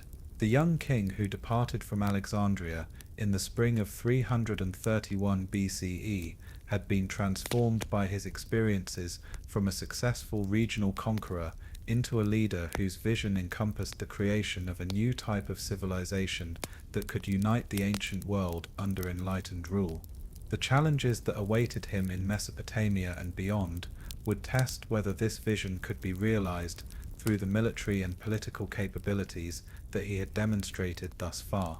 The stage was set for the greatest confrontation in ancient history as Alexander prepared to face Darius once again in a battle that would determine not only the fate of the Persian Empire, but the future development of human civilization itself. The young conqueror who had proven his tactical genius at Issus was about to discover whether his abilities were sufficient to achieve the impossible dream of uniting East and West under a single imperial crown. The winter months that Alexander spent in Egypt had provided time for reflection and preparation that would prove crucial for the challenges ahead. The administrative systems that he had established throughout his conquered territories were beginning to function effectively, generating revenues and providing supplies that could support extended campaigns deep into the Persian heartland. More importantly, the policies of cultural integration that he had developed were attracting support from populations who had initially viewed his forces with suspicion or hostility. The intelligence networks that Alexander's agents had established throughout the Persian Empire provided detailed information about Darius's preparations for renewed confrontation.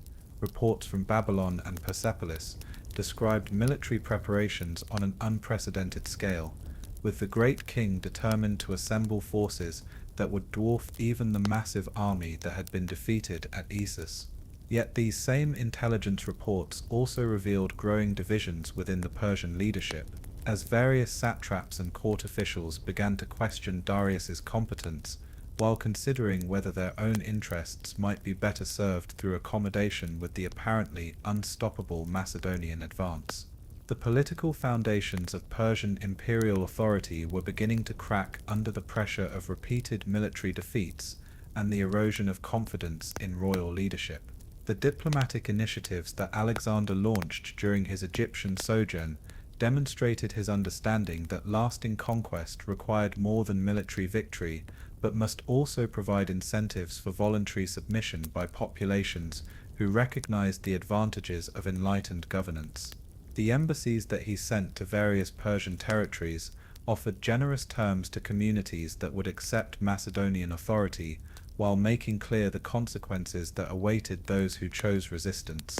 These diplomatic efforts yielded significant results, as several important cities and regions began negotiating surrender arrangements that would spare them the destruction that had befallen Tyre, while providing Alexander with strategic advantages that pure military conquest could not have achieved.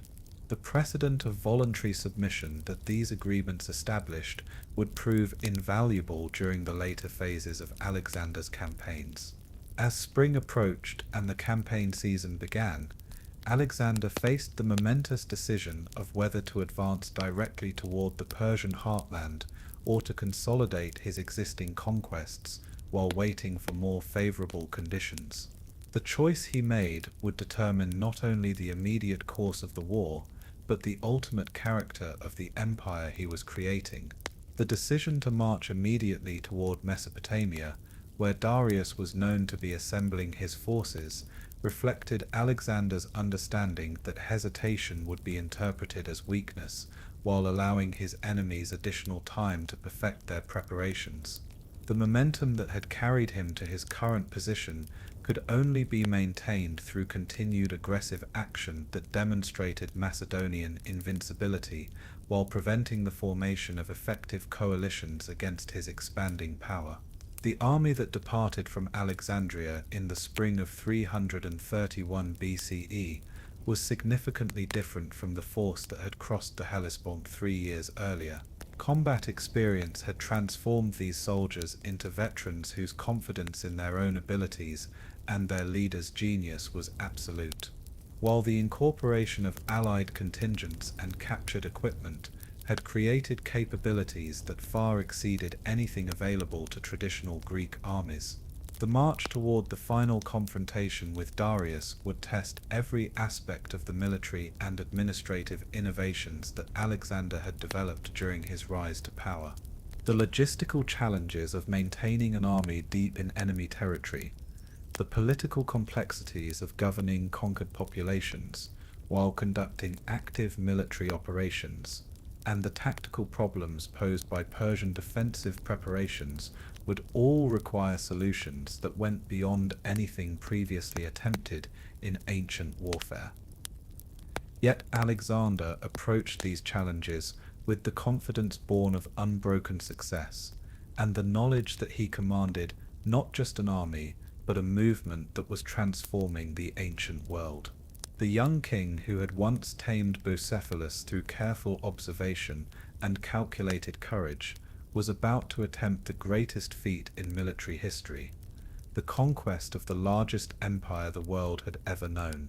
The summer of 331 BCE found Alexander's army advancing through the fertile valleys of Mesopotamia toward a confrontation that would determine the fate of the largest empire the ancient world had ever known.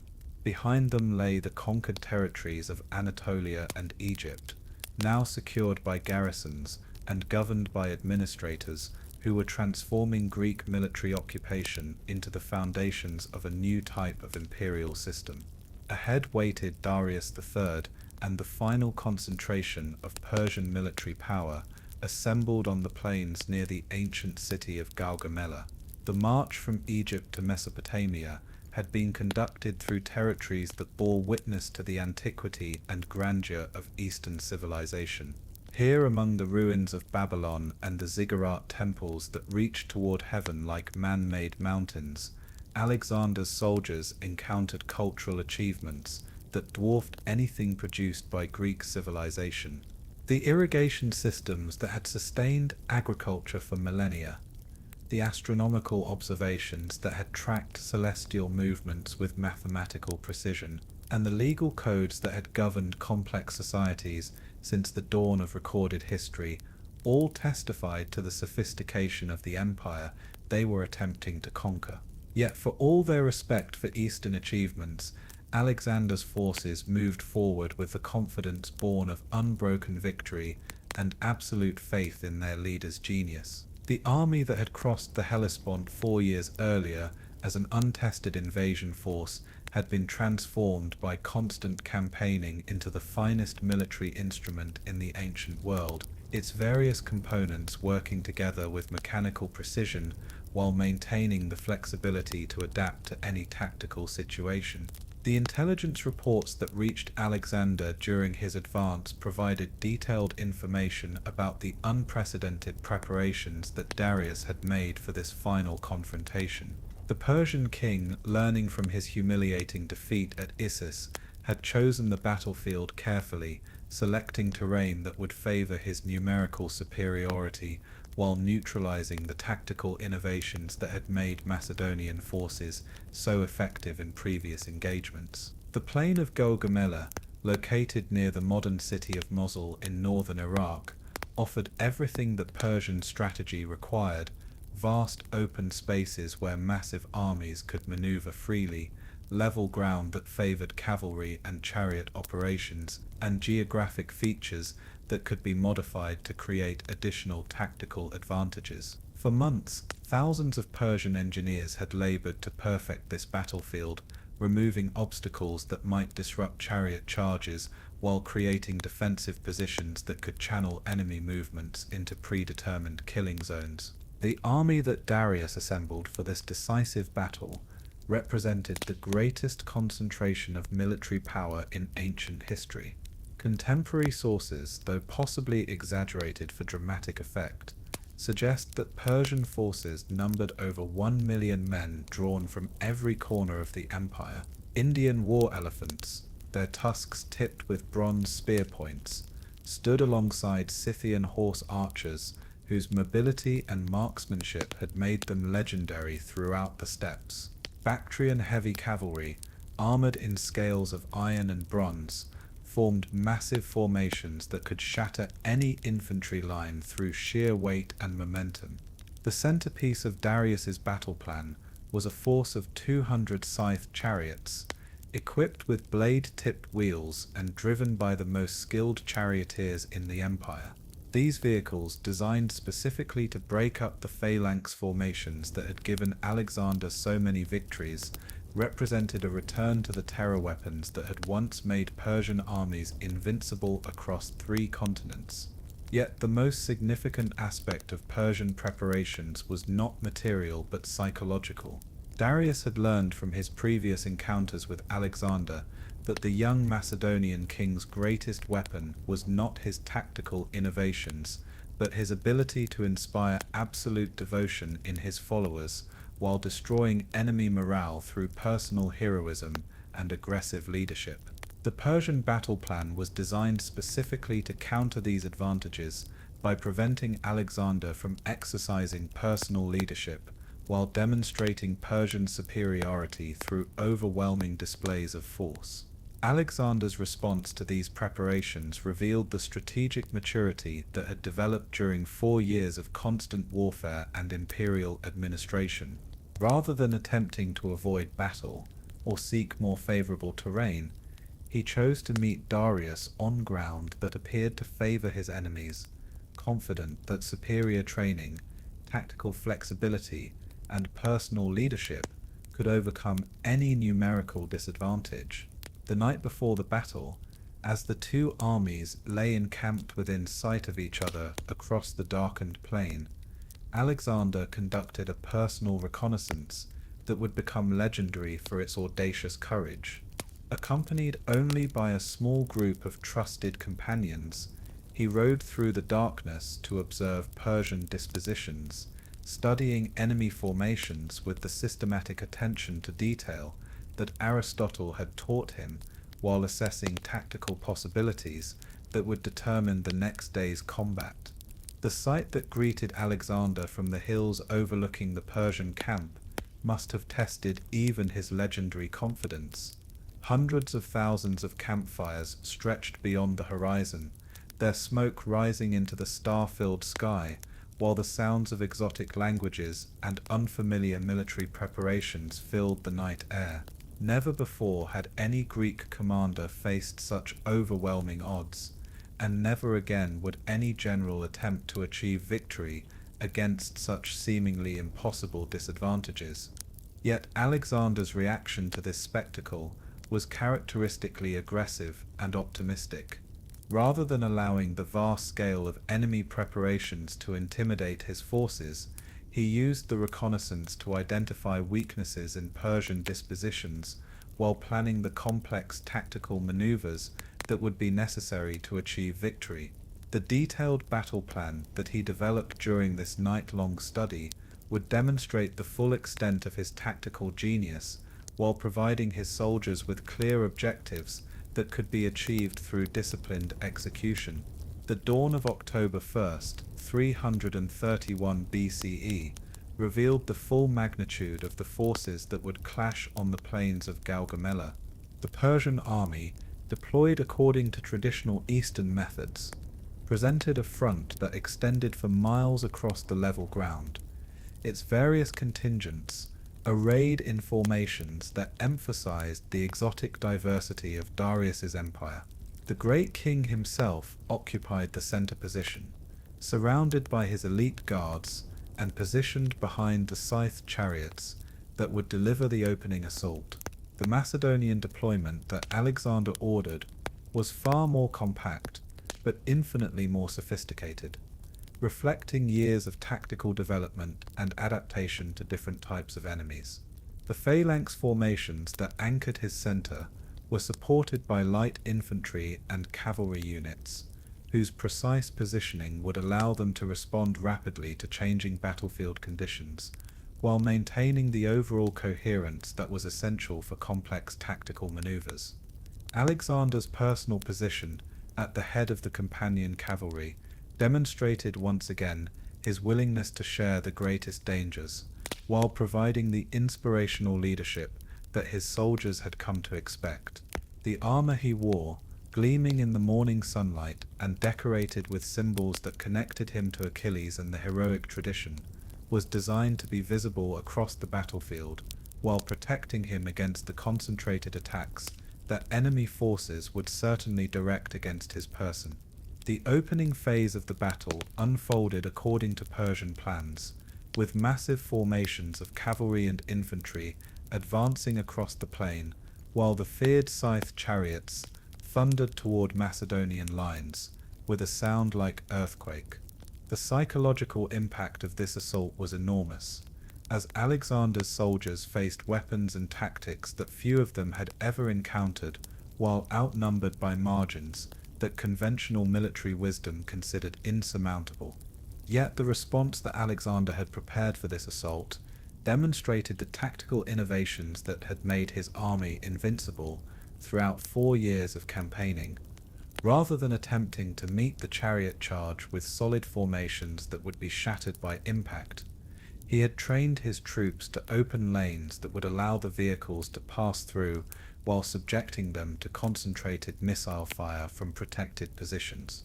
The failure of the chariot assault, which had been central to Persian battle plans, created the first crack in Darius's carefully prepared strategy. The vehicles that survived the gauntlet of Macedonian arrows and javelins found themselves isolated in enemy rear areas where they could be destroyed by reserve formations specifically positioned for that purpose. Within minutes, the weapon that was supposed to decide the battle had been neutralized through tactical innovations that Persian planners had never anticipated. The cavalry battle that developed on both flanks of the main engagement tested the limits of ancient military coordination while demonstrating the superior training and leadership that distinguished Alexander's forces. The Thessalian cavalry under Parmenion faced overwhelming numbers of Persian horsemen in a desperate struggle that would determine whether the Macedonian flanks could hold long enough for Alexander to achieve decisive results in the center. Meanwhile, Alexander himself led the companion cavalry in the complex maneuver that would become known as the greatest tactical achievement in ancient warfare. Rather than charging directly at the strongest point of Persian resistance, he gradually shifted his formation to the right, while maintaining contact with enemy forces, creating a gap in Persian lines that could be exploited through rapid penetration. The moment when Alexander launched his decisive charge represented the culmination of everything he had learned about warfare during his meteoric rise to power. The tactical timing, the precise coordination between different units, and the personal leadership that inspired his troops to achieve the impossible all combined in a single overwhelming assault that shattered Persian resistance and created the opportunity for complete victory. The breakthrough that the companion cavalry achieved opened a corridor directly toward Darius's position, creating the same type of personal confrontation between rival kings that had characterized the Battle of Issus. Yet this time the Persian monarch was better prepared for Alexander's approach, surrounded by elite guards whose discipline and equipment rivaled anything in the Macedonian army. The combat that developed around the Persian royal position was among the most intense in ancient military history, as the finest warriors of two civilizations fought hand-to-hand for the symbolic victory that would determine imperial succession. Alexander's personal prowess in this struggle, wielding his weapons with skill that seemed almost supernatural, while coordinating the movements of his forces through voice and gesture, established his credentials as both warrior and general worthy of the heroic comparisons that had been applied to him since childhood. Yet once again, at the moment when victory seemed within reach, Darius chose flight over death in battle, abandoning his forces while Alexander pressed ever closer to the royal standard. The sight of their king's chariot racing away from the battlefield created the same psychological collapse that had characterized Persian defeat at Issus, as discipline dissolved and panic spread through formations that had seemed invincible only hours before. The pursuit that followed Darius's flight was conducted with the systematic efficiency that characterized all of Alexander's military operations. Rather than allowing his forces to scatter in undisciplined pursuit of individual enemies, he maintained formation integrity while directing his cavalry toward objectives that would maximize the strategic impact of tactical victory. The capture of the Persian camp, with its vast treasures and elaborate court facilities, provided material rewards that exceeded anything Alexander's soldiers had previously experienced. The gold and silver that fell into Macedonian hands was sufficient to fund military operations for years, while solving the financial problems that had plagued earlier phases of the campaign. Yet the most significant prize was symbolic rather than material: the complete collapse of organized Persian resistance west of the Zagros Mountains. The battle that had been planned as the decisive test of rival imperial systems had ended with such overwhelming Macedonian victory that further organized opposition became impossible within the empire's western territories. The immediate aftermath of Gaugamela saw Alexander face the strategic choices that would determine the character of his expanding empire. The pursuit of Darius, which his generals again urged as the logical next step, would provide opportunities to eliminate Persian resistance entirely while establishing undisputed control over imperial succession. Yet Alexander's decision to advance toward the great cities of Mesopotamia rather than continuing his pursuit of the fleeing king reflected political calculations that went beyond immediate military advantage. The capture of Babylon, Susa, and Persepolis would provide not only vast material resources, but also the symbolic legitimacy that came from controlling the traditional centers of Persian imperial authority. The march toward Babylon was conducted through territories that had been the heartland of Eastern civilization for over 2 millennia. Here, among the hanging gardens and massive walls that had made the city legendary throughout the ancient world, Alexander would need to demonstrate that his conquest represented more than military occupation, but offered the possibility of enlightened governance that could unite diverse populations under a single imperial system. The reception that Alexander received in Babylon exceeded even his optimistic expectations, as the city's population welcomed him as a liberator from Persian rule rather than as a foreign conqueror. The Persian satrap who governed the city surrendered without resistance, offering to transfer his loyalty to the new imperial authority in exchange for continued administrative responsibilities. This peaceful transition provided Alexander with his first opportunity to implement the administrative policies that would characterize his mature imperial system. Rather than replacing existing governmental structures with Macedonian institutions, he chose to maintain Persian administrative methods while ensuring that key positions were filled by individuals whose loyalty could be trusted. The religious ceremonies that marked Alexander's entry into Babylon demonstrated his sophisticated understanding of the cultural sensitivities that governed relationships between rulers and subjects in Eastern societies. His participation in traditional rituals that connected royal authority with divine sanction was conducted with the same respect for local customs that had characterized his governance of Egypt. The march from Babylon to Susa was conducted through the heart of the Persian Empire, across landscapes that had witnessed the rise and fall of civilizations since the dawn of recorded history. The army that advanced through these ancient territories was no longer purely Macedonian, but had become a cosmopolitan force that reflected the diverse populations of Alexander's expanding empire. The treasures that Alexander discovered in the royal palace at Susa surpassed even the vast wealth that had been captured at Gaugamela. The accumulated riches of centuries of imperial conquest lay stored in vaults that had been prepared to withstand siege and invasion, their contents representing the economic foundation upon which Persian power had been built. Yet the most significant aspect of Alexander's occupation of Susa was not material but administrative. The governmental records that he discovered in the Persian archives provided detailed information about imperial administration that would prove invaluable for governing the territories that were falling under his control. The taxation systems, military organizations, and diplomatic relationships that these documents revealed became the foundation for the administrative innovations that would enable Alexander to govern an empire larger than any previously known. The final stage of Alexander's conquest of the Persian heartland took him to Persepolis, the ceremonial capital where Persian kings had been crowned for over 2 centuries. The approach to this sacred city was conducted with full awareness of its symbolic significance, as the capture of Persepolis would mark the formal end of Persian imperial independence and the beginning of a new era in world history.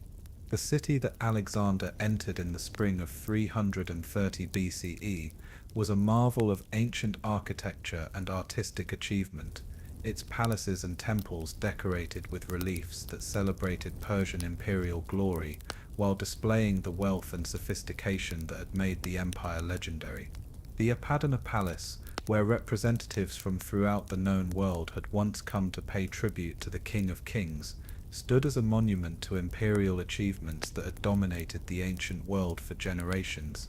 Yet it was here, in the midst of this magnificent display of Persian cultural achievement, that Alexander made one of the most controversial decisions of his entire career. The burning of Persepolis, whether the result of calculated policy or drunken impulse during a symposium, sent shockwaves throughout the ancient world while establishing Alexander's intention to create something entirely new, rather than simply inheriting existing imperial structures. The destruction of Persepolis marked more than the end of Persian political independence. It represented the symbolic conclusion of an imperial system that had governed much of the civilized world for over 2 centuries. The flames that consumed the palace complex where Cyrus and his successors had ruled also destroyed the last illusions that Alexander's conquest might be temporary or that Persian authority might eventually be restored. The pursuit of Darius that Alexander finally undertook after securing the Persian heartland would end not in glorious battle, but in the sordid betrayal that characterized the collapse of legitimate authority. The great king's death at the hands of his own satraps, who hoped to purchase Alexander's favor through regicide, deprived the Macedonian conqueror of the opportunity to demonstrate magnanimity while eliminating the last symbol of organized Persian resistance. Alexander's reaction to Darius's murder revealed the complex mixture of political calculation and genuine emotion that characterized his personality. His pursuit and execution of the murderers demonstrated respect for royal dignity while establishing precedents for the treatment of treason that would govern his future empire. The funeral honors that he arranged for his fallen enemy showed magnanimity that impressed both Greek and Persian observers, while emphasizing his legitimate claim to imperial succession. The death of Darius III marked the formal end of the Persian Empire as an independent political entity, but it also opened new challenges that would test Alexander's capabilities as an imperial administrator. The vast territories that now acknowledged his authority contained dozens of different ethnic groups, religious traditions, and political systems that would need to be integrated into a coherent governmental structure. The policies that Alexander developed for governing his expanding empire reflected the lessons he had learned during 5 years of constant warfare and territorial acquisition. The combination of military efficiency with cultural tolerance that had characterized his earlier conquests would now be applied on a scale that exceeded anything previously attempted in ancient history. As Alexander stood among the ruins of Persepolis, contemplating the vast territories that stretched eastward toward the rising sun, he faced challenges that no previous conqueror had ever encountered. The young king who had crossed the Hellespont with dreams of matching Achilles' achievements had surpassed every heroic precedent while creating an empire that united East and West under a single authority for the first time in human history. Yet even this unprecedented achievement represented only the beginning of Alexander's ambitions. Beyond the Zagros Mountains lay territories that no Greek had ever seen, populated by peoples whose customs and capabilities remained mysterious to Western observers. The conquest of Persia had made Alexander the master of the known world, but the unknown world still awaited exploration and conquest by the young monarch, whose appetite for glory seemed as limitless as his military genius. The transformation from Macedonian prince to lord of Asia was complete, but the greatest challenges of Alexander's career still lay ahead. The empire he had conquered through military brilliance would need to be governed through administrative innovation, while the diverse populations he now ruled would need to be united through cultural synthesis that preserved their distinct traditions while creating overarching imperial loyalty. Standing at the pinnacle of ancient achievement, Alexander prepared to discover whether his capabilities were sufficient to govern the world he had conquered, or whether the very magnitude of his success would ultimately prove impossible to sustain. The young conqueror who had achieved the impossible dream of defeating the Persian Empire was about to learn that conquest was merely the beginning of the challenges that awaited those who sought to rule the world. The administrative machinery that Alexander established in the wake of his Persian victories demonstrated the sophisticated understanding of imperial governance that he had developed during 6 years of continuous conquest and territorial administration. The synthesis of Macedonian military efficiency with Persian bureaucratic expertise created governmental systems that were more effective than either tradition could have achieved independently. The appointment of both Macedonian and Persian officials to key administrative positions reflected Alexander's recognition that successful empire required the willing cooperation of subject populations rather than mere military occupation. The Persian nobles who accepted positions in the new imperial hierarchy brought invaluable knowledge of local conditions, established administrative procedures, and the complex network of relationships that made effective governance possible across such vast territories. The economic policies that Alexander implemented throughout his newly conquered territories revealed his understanding that lasting empire required prosperity as well as political control. The standardization of currency systems, the elimination of restrictive trade practices, and the establishment of new commercial networks created opportunities for unprecedented economic development, while generating revenues that could support continued military operations. The cultural integration programs that Alexander initiated in the Persian heartland would become the foundation for the Hellenistic civilization that would dominate the ancient world for centuries. The establishment of Greek educational institutions, alongside traditional Persian schools, the encouragement of intermarriage between different ethnic groups, and the patronage of artistic projects that combined Eastern and Western traditions all contributed to the emergence of a truly cosmopolitan imperial culture. Yet even as Alexander celebrated his triumph over the Persian Empire, intelligence reports from his eastern frontiers warned of new challenges that would test his military capabilities in ways that previous campaigns had not anticipated.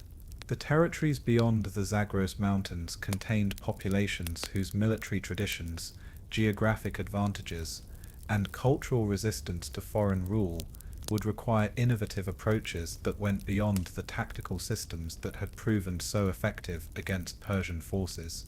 The Bactrian and Sogdian regions that lay along the empire's northeastern frontier were inhabited by peoples whose nomadic lifestyle and intimate knowledge of mountainous terrain made them virtually impossible to defeat through conventional military methods.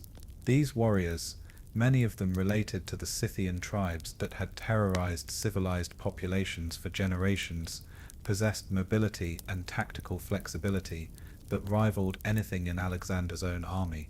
The reports that reached Alexander from advanced reconnaissance forces described fortified positions built in locations that seemed impregnable to assault, defended by warriors whose courage and skill were legendary throughout Central Asia.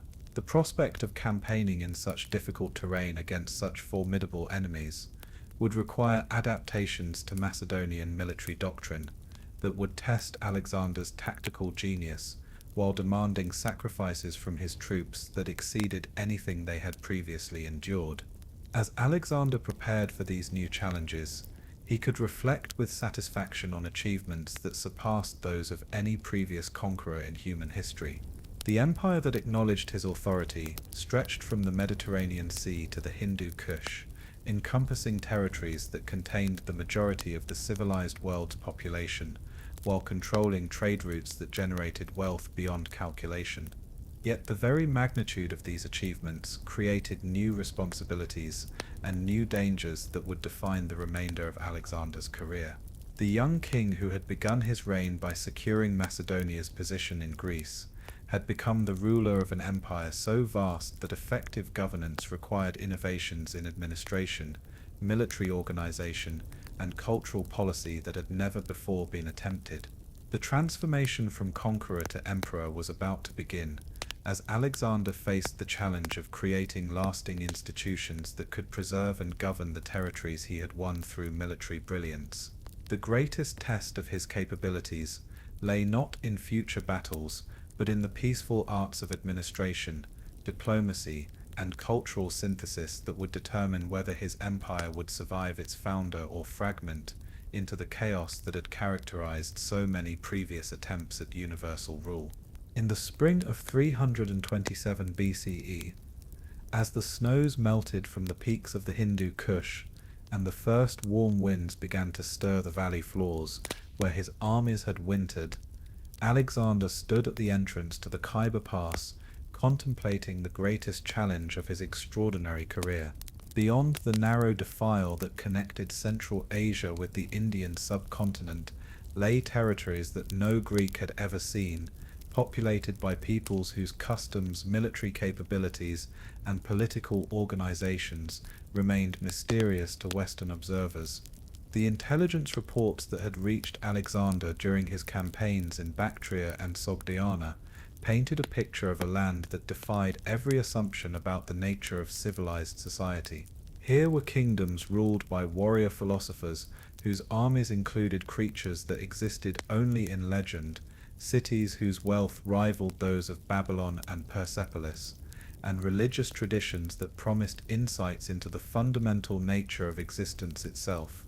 Yet it was not the allure of wealth or wisdom that drew Alexander toward India, but the simple fact that it represented the last unconquered territory between his expanding empire and the eastern edge of the world. The ancient geographers who had shaped Greek understanding of global geography claimed that beyond India lay only the great ocean that encircled all dry land, the final boundary that would mark the completion of his quest for universal dominion. The army that Alexander led through the Khyber Pass was the product of 9 years of continuous campaigning and represented the most sophisticated military force in the ancient world. Yet it was also an army transformed by the experiences of Central Asian warfare, incorporating tactical innovations and cultural elements that would have been unrecognizable to the Macedonian phalanx that had first crossed the Hellespont. The core of infantry remained essentially Macedonian, but these veterans had been supplemented by contingents drawn from every corner of Alexander's expanding empire. Persian cavalry fought alongside Thracian horse archers, while Sogdian mounted units provided the mobility and local knowledge that would prove essential for operations in unfamiliar terrain. The diversity of this force reflected Alexander's evolving understanding of empire as cultural synthesis, rather than mere military occupation. The immediate challenge that confronted Alexander upon entering Indian territory was not military but diplomatic. The subcontinent was not unified under a single ruler like the Persian Empire, but was divided among dozens of kingdoms, tribal confederations, and city-states, whose relationships with each other were governed by complex alliances and ancient enmities that required careful navigation. The first Indian ruler to submit to Alexander's authority was Ambi, king of Taxila, whose kingdom controlled the vital trade routes connecting Central Asia with the Gangetic Plain. Ambi's decision to ally with the invading Macedonians was motivated not by fear of Alexander's military capabilities, but by the hope that Macedonian support would enable him to settle old scores with neighboring rivals who had threatened his territory for generations. The meeting between Alexander and Ambi at Taxila provided the Macedonian king with his first direct exposure to Indian philosophy and religious thought. The conversations that took place between Greek intellectuals and Indian sages during this visit opened new perspectives on questions that had occupied Western thinkers since the time of Thales and Pythagoras, while introducing concepts that would eventually influence the development of Hellenistic philosophy. The encounter with the gymnosophists, the naked philosophers who had renounced all material possessions in pursuit of spiritual enlightenment, particularly impressed Alexander and his companions. These ascetics, who demonstrated their mastery over physical desire through extreme austerity and contemplative practice, represented approaches to wisdom that differed fundamentally from anything in Greek intellectual tradition. Yet it was the military challenges of Indian warfare that provided the most severe tests of Alexander's tactical genius and his army's adaptability. The first major battle of the Indian campaign, fought against King Porus at the Hydaspes River, introduced Macedonian forces to combat innovations that required immediate adaptation of their traditional methods. Porus commanded an army that included not only traditional cavalry and infantry, but also 200 war elephants, creatures whose size, strength, and psychological impact were unlike anything that Alexander's forces had previously encountered. These animals, trained for battle and equipped with armor that protected them against conventional weapons, represented a form of warfare that European military theory had never addressed. The tactical problems posed by war elephants were immense. Traditional cavalry horses, terrified by the scent and sound of these massive creatures, became uncontrollable when elephants approached. Infantry formations that had proven invincible against every type of enemy could be trampled and scattered by elephant charges, while conventional weapons proved largely ineffective against animals whose thick hides provided natural armor. Alexander's solution to these challenges demonstrated the innovative thinking that had characterized his entire military career. Rather than attempting to meet the elephant charge directly, he developed tactics that exploited the animals' limitations while neutralizing their advantages.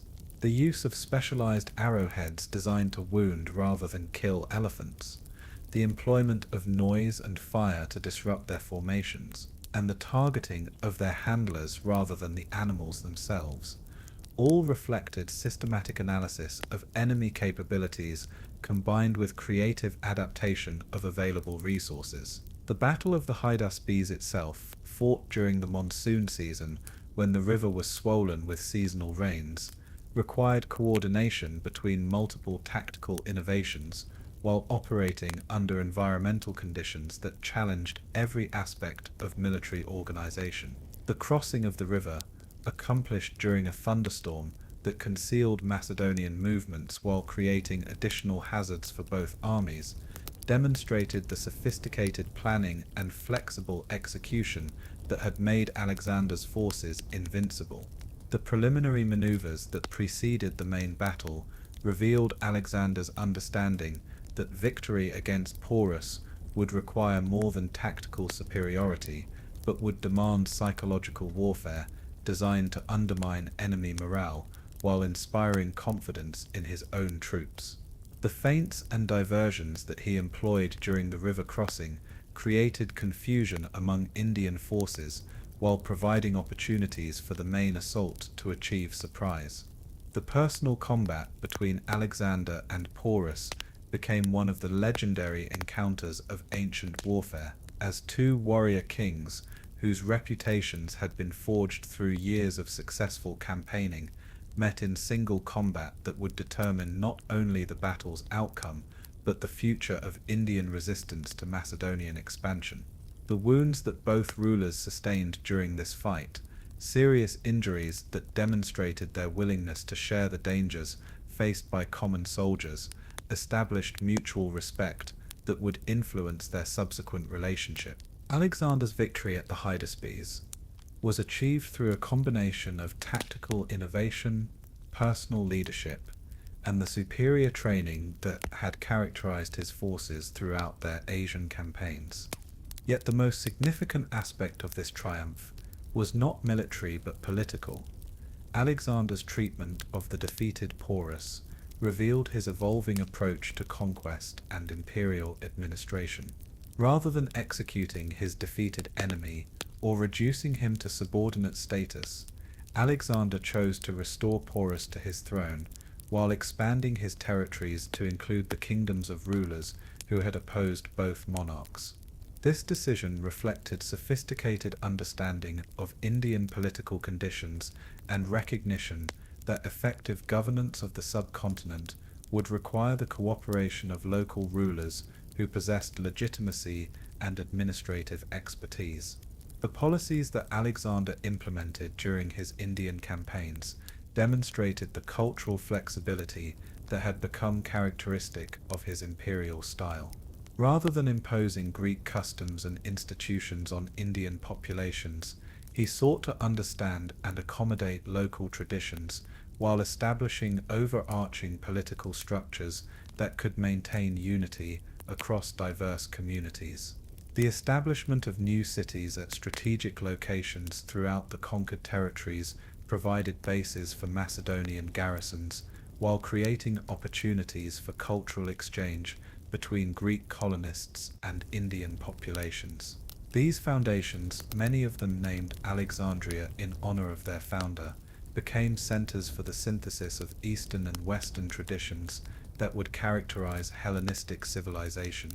Yet it was during these Indian campaigns that Alexander encountered the first serious resistance from his own forces, resistance that reflected growing exhaustion and disillusionment among troops who had been campaigning continuously for over 8 years. The soldiers who had followed their king from Macedonia to the edge of the known world were beginning to question whether the pursuit of ever greater conquests justified the sacrifices that such achievements required. The monsoon rains that characterized the Indian climate created misery for soldiers accustomed to the drier conditions of the Mediterranean and Central Asia. The constant dampness that rotted equipment and bred disease, the oppressive heat that sapped energy even during periods of inactivity, and the unfamiliar dangers posed by venomous snakes and disease-carrying insects, all contributed to declining morale among troops who had previously shown unlimited endurance. More significantly, the distances involved in maintaining communication with the empire's western territories had created a sense of isolation that undermined confidence in Alexander's strategic judgment. Letters from home took months to reach India, while reports of unrest in distant satrapies suggested that the emperor's absence was creating problems that might threaten the stability of territories that had been conquered at enormous cost. The cultural tensions that had emerged during the Central Asian campaigns became more pronounced in India, as Alexander's continued adoption of foreign customs and his integration of barbarian troops into elite formations convinced many Macedonian veterans that their king had abandoned the values and traditions that had made their conquests possible. The sight of Alexander participating in Indian religious ceremonies and adopting local dress reinforced fears that he was becoming more Eastern than Greek in his fundamental loyalties. The growing influence of Indian advisors and the incorporation of Hindu philosophical concepts into discussions of imperial policy created additional concerns among Greek intellectuals who had accompanied the expedition. The philosophical traditions that Alexander encountered in India, with their emphasis on the illusory nature of material existence and the ultimate futility of worldly ambition, challenged fundamental assumptions about the value of conquest and the importance of achieving immortal glory through heroic achievement. The crisis that had been building throughout the Indian campaigns finally erupted at the Hyphasis River, where Alexander announced his intention to continue eastward toward the Ganges and the kingdoms that lay beyond. The speech in which he outlined these plans revealed the full extent of his ambitions, while demonstrating that his appetite for conquest remained as unlimited as it had been when he first crossed into Asia. Alexander's vision of universal empire had expanded to encompass not only the known world, but territories that existed beyond the edge of contemporary geographic knowledge. His references to the ocean that allegedly lay just beyond the next range of mountains suggested that he believed himself to be on the verge of achieving the ultimate goal that had driven his entire career, the conquest of the entire earth. Yet the response of his soldiers to this speech revealed that their own vision of appropriate limits had been exceeded long before their king's ambitions had been satisfied. The veterans who had endured every hardship and shared every danger of the Asian campaigns were no longer willing to continue a quest that seemed to have no end, no matter how glorious its ultimate objectives might be. The mutiny that developed among Alexander's forces was not motivated by cowardice or disloyalty, but by a fundamental disagreement about the nature and purpose of imperial expansion. The soldiers who refused to advance beyond the Hyphasis were not rejecting their king's authority, but were asserting their right to influence decisions that would determine their own fate and that of the empire they had created through years of shared sacrifice. The confrontation between Alexander and his army at the Hyphasis represented more than a simple military discipline problem. It embodied the tension between unlimited ambition and practical limitations that had been building throughout the Asian campaigns. For the first time in his career, Alexander found himself facing opposition that could not be overcome through tactical brilliance, personal charisma, or political maneuvering. The speeches that were delivered during the army assembly that considered Alexander's proposal revealed the depth of sentiment that existed among different groups within the expedition. The officers who supported continued expansion emphasized the glorious achievements that lay within reach, while those who favored return to the west stressed the practical difficulties and potential dangers of extended operations so far from their bases of support. Carinus, one of Alexander's most trusted generals and a veteran of every major battle since the Granicus, became the spokesman for those who favored ending the eastward advance. His speech, delivered with the respect due to royal authority but firmness appropriate to a loyal counselor, outlined the practical arguments against continued expansion while acknowledging the remarkable achievements that the expedition had already accomplished. The fundamental issue that Carinus raised was not whether Alexander possessed the military capability to conquer additional territories, but whether such conquests would serve any purpose that justified their costs. The general's argument that true victory lay in knowing when to stop reflected a wisdom that challenged the heroic assumptions about the unlimited nature of legitimate ambition that had driven Alexander since childhood. Alexander's initial reaction to this opposition was characteristic of his personality throughout the crisis-filled years of his reign. Rather than accepting the counsel of experienced advisors, he withdrew to his tent in anger, refusing to see visitors or participate in the normal activities of command, while hoping that his soldiers would reconsider their position and agree to continue the advance. Yet the 3 days that Alexander spent in isolation revealed that the opposition to his plans was not temporary reluctance that could be overcome through emotional manipulation, but represented genuine conviction that the Eastern expedition had achieved its appropriate objectives. The continued refusal of his forces to advance finally forced the king to accept that even his legendary powers of persuasion were insufficient to overcome the collective will of soldiers who had reached the limits of their endurance. The decision to end the eastward advance and begin the return journey marked the first significant defeat of Alexander's career, though it was a defeat administered not by foreign enemies, but by his own troops. The monuments that he erected at the Hyphasis, including 12 massive altars dedicated to the gods who had blessed his achievements, were intended to mark the easternmost extent of his conquests, while providing testimony to the distances that his forces had travelled in pursuit of glory. Yet even as Alexander accepted the necessity of abandoning his plans for further conquest in the east, he was already developing alternative schemes that might satisfy his ambition for unprecedented achievement while accommodating the concerns of his soldiers. The decision to return to the west by way of the Indus River and the Arabian Sea would provide opportunities for exploration and conquest that might compensate for the territories that would remain unconquered. The construction of a fleet that could carry part of his army down the Indus while the remainder marched along the riverbanks represented another of Alexander's innovative responses to logistical challenges. The ships that his engineers built incorporated both Mediterranean and Indian shipbuilding techniques, while being designed specifically for the navigational hazards and cargo requirements of the proposed river voyage. The descent of the Indus provided Alexander with opportunities to demonstrate that his tactical genius remained undiminished despite the setback at the Hyphasis. The campaigns against the Mali and other Indian tribes who controlled strategic positions along the river route showed that Macedonian military superiority could still achieve remarkable results when properly applied, even if the ultimate objectives of unlimited conquest were no longer achievable.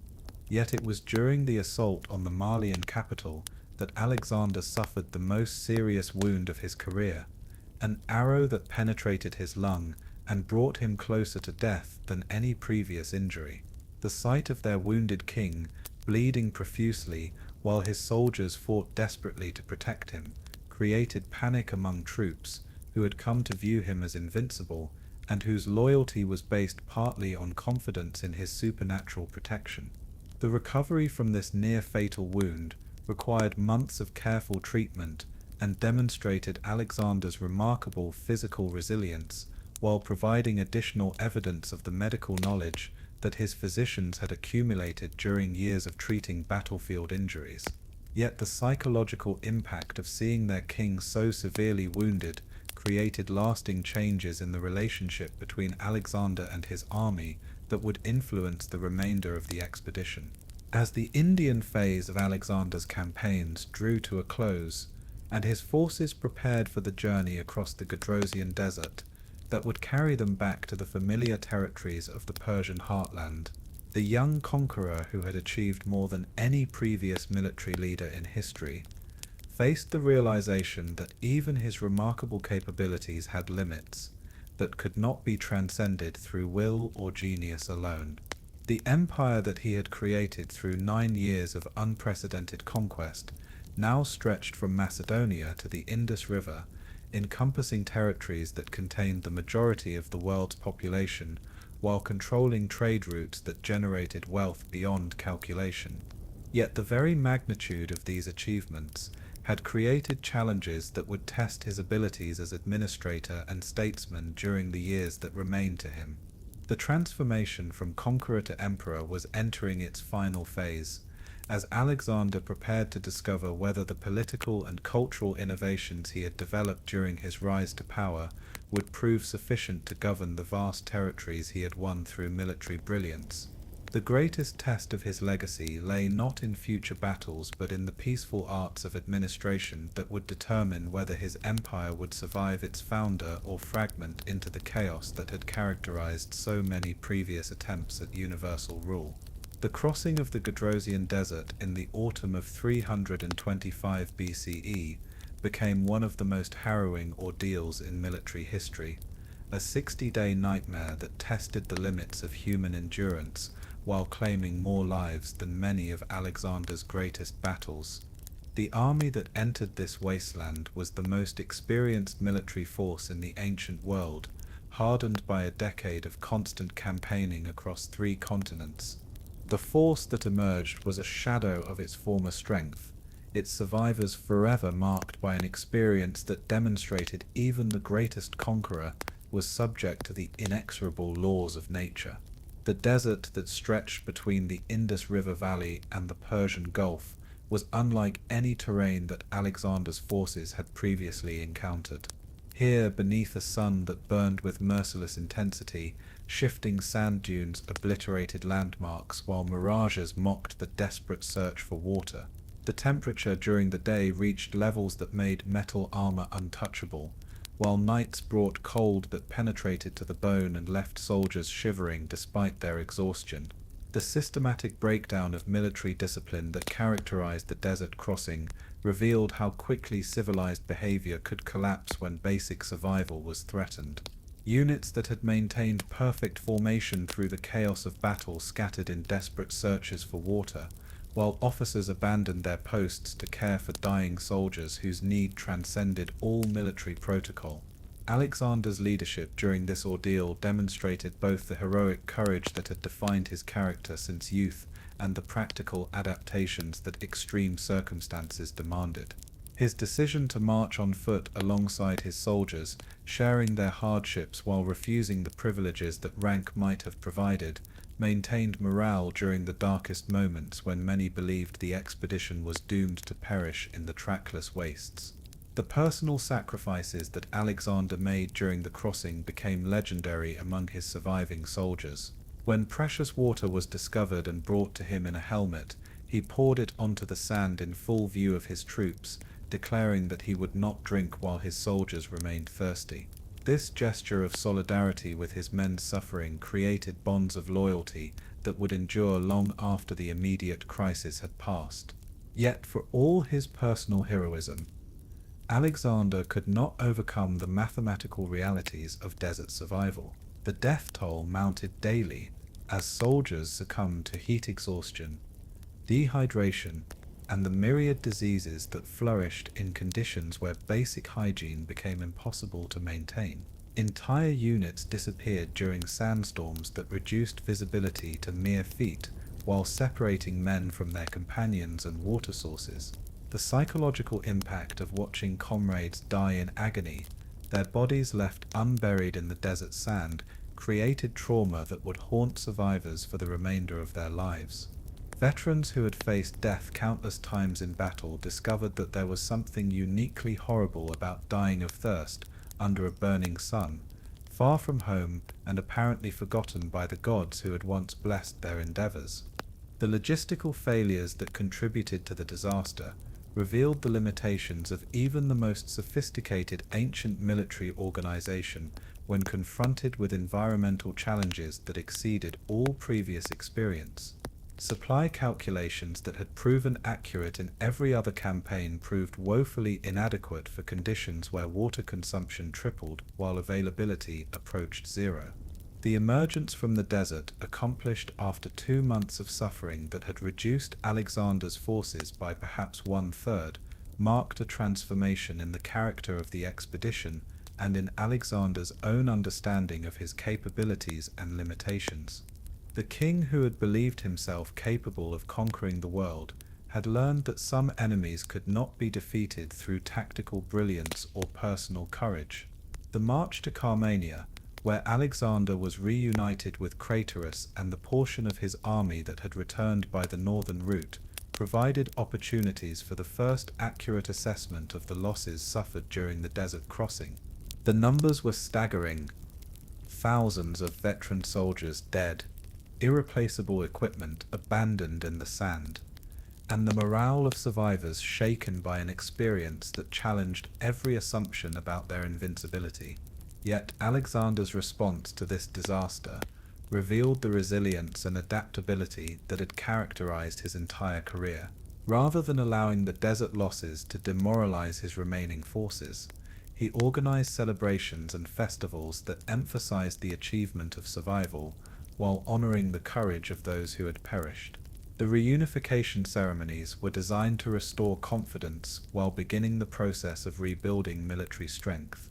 The administrative reforms that Alexander implemented during the march toward Babylon reflected lessons learned during the decade-long expedition, while addressing problems that had developed during his absence from the empire's western territories. Reports from his satrapies revealed widespread corruption, rebellion, and mismanagement that threatened the stability of territories that had been conquered at enormous cost. The systematic purge of incompetent and disloyal officials that Alexander conducted during this period demonstrated both his continued political acumen and his growing intolerance for anything that threatened imperial unity. Governors who had enriched themselves at the expense of their subjects faced execution, while military commanders whose loyalty was questionable were replaced with veterans whose devotion had been proven through shared dangers. The integration policies that Alexander intensified during his return journey reflected his evolving vision of empire as cultural synthesis rather than mere military domination. The mass marriage ceremony at Susa, where he and 80 of his companions took Persian wives in elaborate ceremonies that combined Greek and Eastern traditions, symbolized his commitment to creating a truly cosmopolitan civilization. Yet these same policies created renewed tensions with Macedonian veterans who viewed the king's continued adoption of Persian customs as betrayal of the values that had made their conquests possible. The mutiny at Opis, where Alexander's announcement of plans to discharge veteran soldiers provoked open rebellion, revealed the depth of resentment that had been building throughout the Asian campaigns. The confrontation at Opis became a defining moment in Alexander's relationship with his original followers, as the king who had always been able to inspire absolute devotion found himself facing armed resistance from the very soldiers whose loyalty had made his empire possible. His response to this challenge demonstrated both tactical brilliance and psychological insight that had characterized his leadership throughout the Asian campaigns. Alexander's speech to the mutinous soldiers at Opis ranks among the greatest examples of military oratory in ancient history, combining acknowledgement of their service with assertion of his own achievements while challenging them to consider what their lives would have been without his leadership. The emotional impact of this address, delivered by a king who had shared every danger they had faced, ultimately overcome their resistance and restored discipline. The reconciliation that followed the Opis mutiny was marked by ceremonies that celebrated the achievements of Macedonian veterans while promising rewards that would ensure their loyalty during the years of peace that Alexander envisioned. The banquet that brought together Macedonians and Persians in common celebration symbolized the type of cultural integration that the king hoped would characterize his mature empire.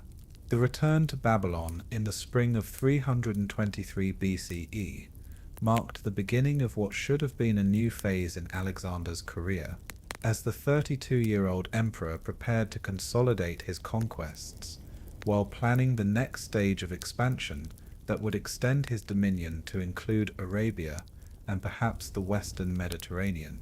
The city that welcomed him had been transformed into a cosmopolitan capital that reflected the cultural synthesis he had been promoting throughout his empire.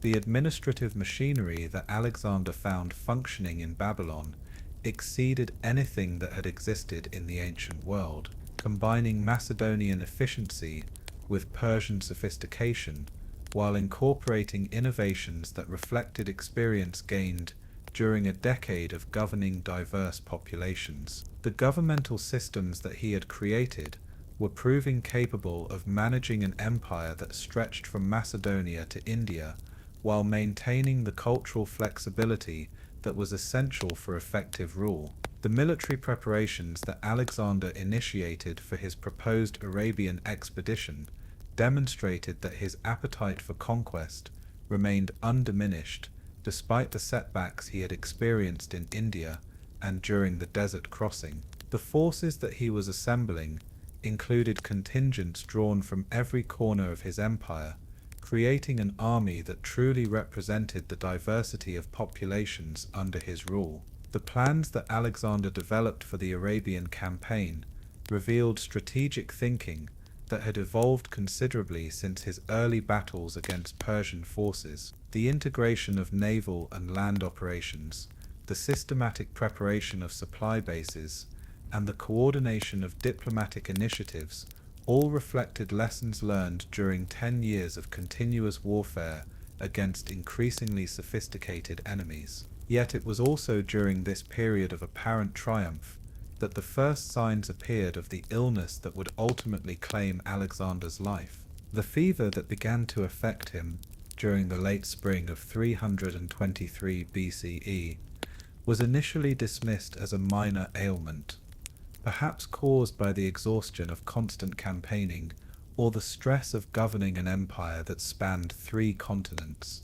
The progression of Alexander's final illness has been debated by historians and medical experts for over 2 millennia, with various theories proposed to explain the symptoms that ancient sources describe.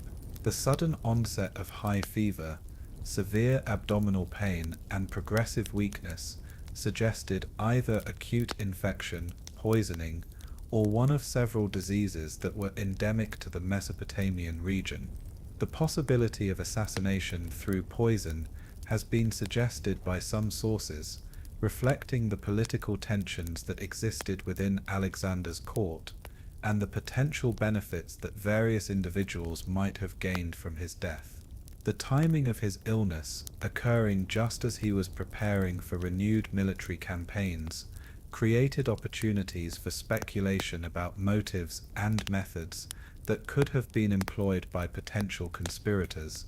Yet the medical evidence suggests that Alexander's death was more likely the result of natural causes, possibly malaria, typhoid fever, or another infectious disease that was common in the ancient world. The lack of effective medical treatments for such conditions meant that even the greatest king could be defeated by microscopic enemies that no amount of tactical brilliance could overcome. The deathbed scenes that ancient historians describe reveal both the human dimensions of Alexander's character and the political crisis that his approaching death created for an empire that had been held together primarily through personal loyalty to its founder. His inability to name a clear successor, combined with the premature birth of his son by Roxana, created a succession crisis that would ultimately destroy the unity he had worked so hard to achieve. The famous response to the strongest that Alexander allegedly gave when asked who should inherit his empire reflected either resignation to the inevitable fragmentation that would follow his death, or confidence that the political and military institutions he had created would enable his successors to maintain imperial unity through collective leadership.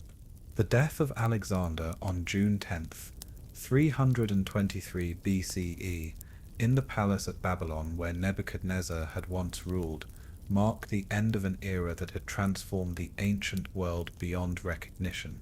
The young man who had crossed the Hellespont 13 years earlier with dreams of matching Achilles' achievements had exceeded every heroic precedent, while creating an empire that united East and West for the first time in human history.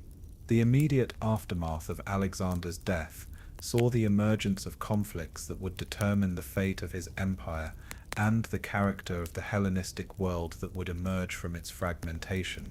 The struggles between his generals, known to history as the Diadochi or successors, created decades of warfare that would ultimately establish the political framework for the next 3 centuries of Mediterranean and Near Eastern history. Yet the true measure of Alexander's achievement lay not in the territorial extent of his conquests, but in the cultural transformations that his policies had initiated throughout the ancient world. The synthesis of Greek and Eastern traditions that he had promoted created new forms of art, architecture, philosophy, and religious thought that would influence human development for millennia.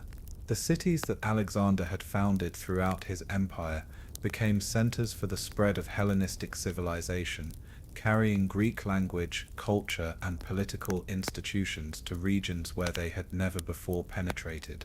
Alexandria in Egypt became the intellectual capital of the ancient world, while dozens of other foundations preserved and transmitted Greek learning to future generations.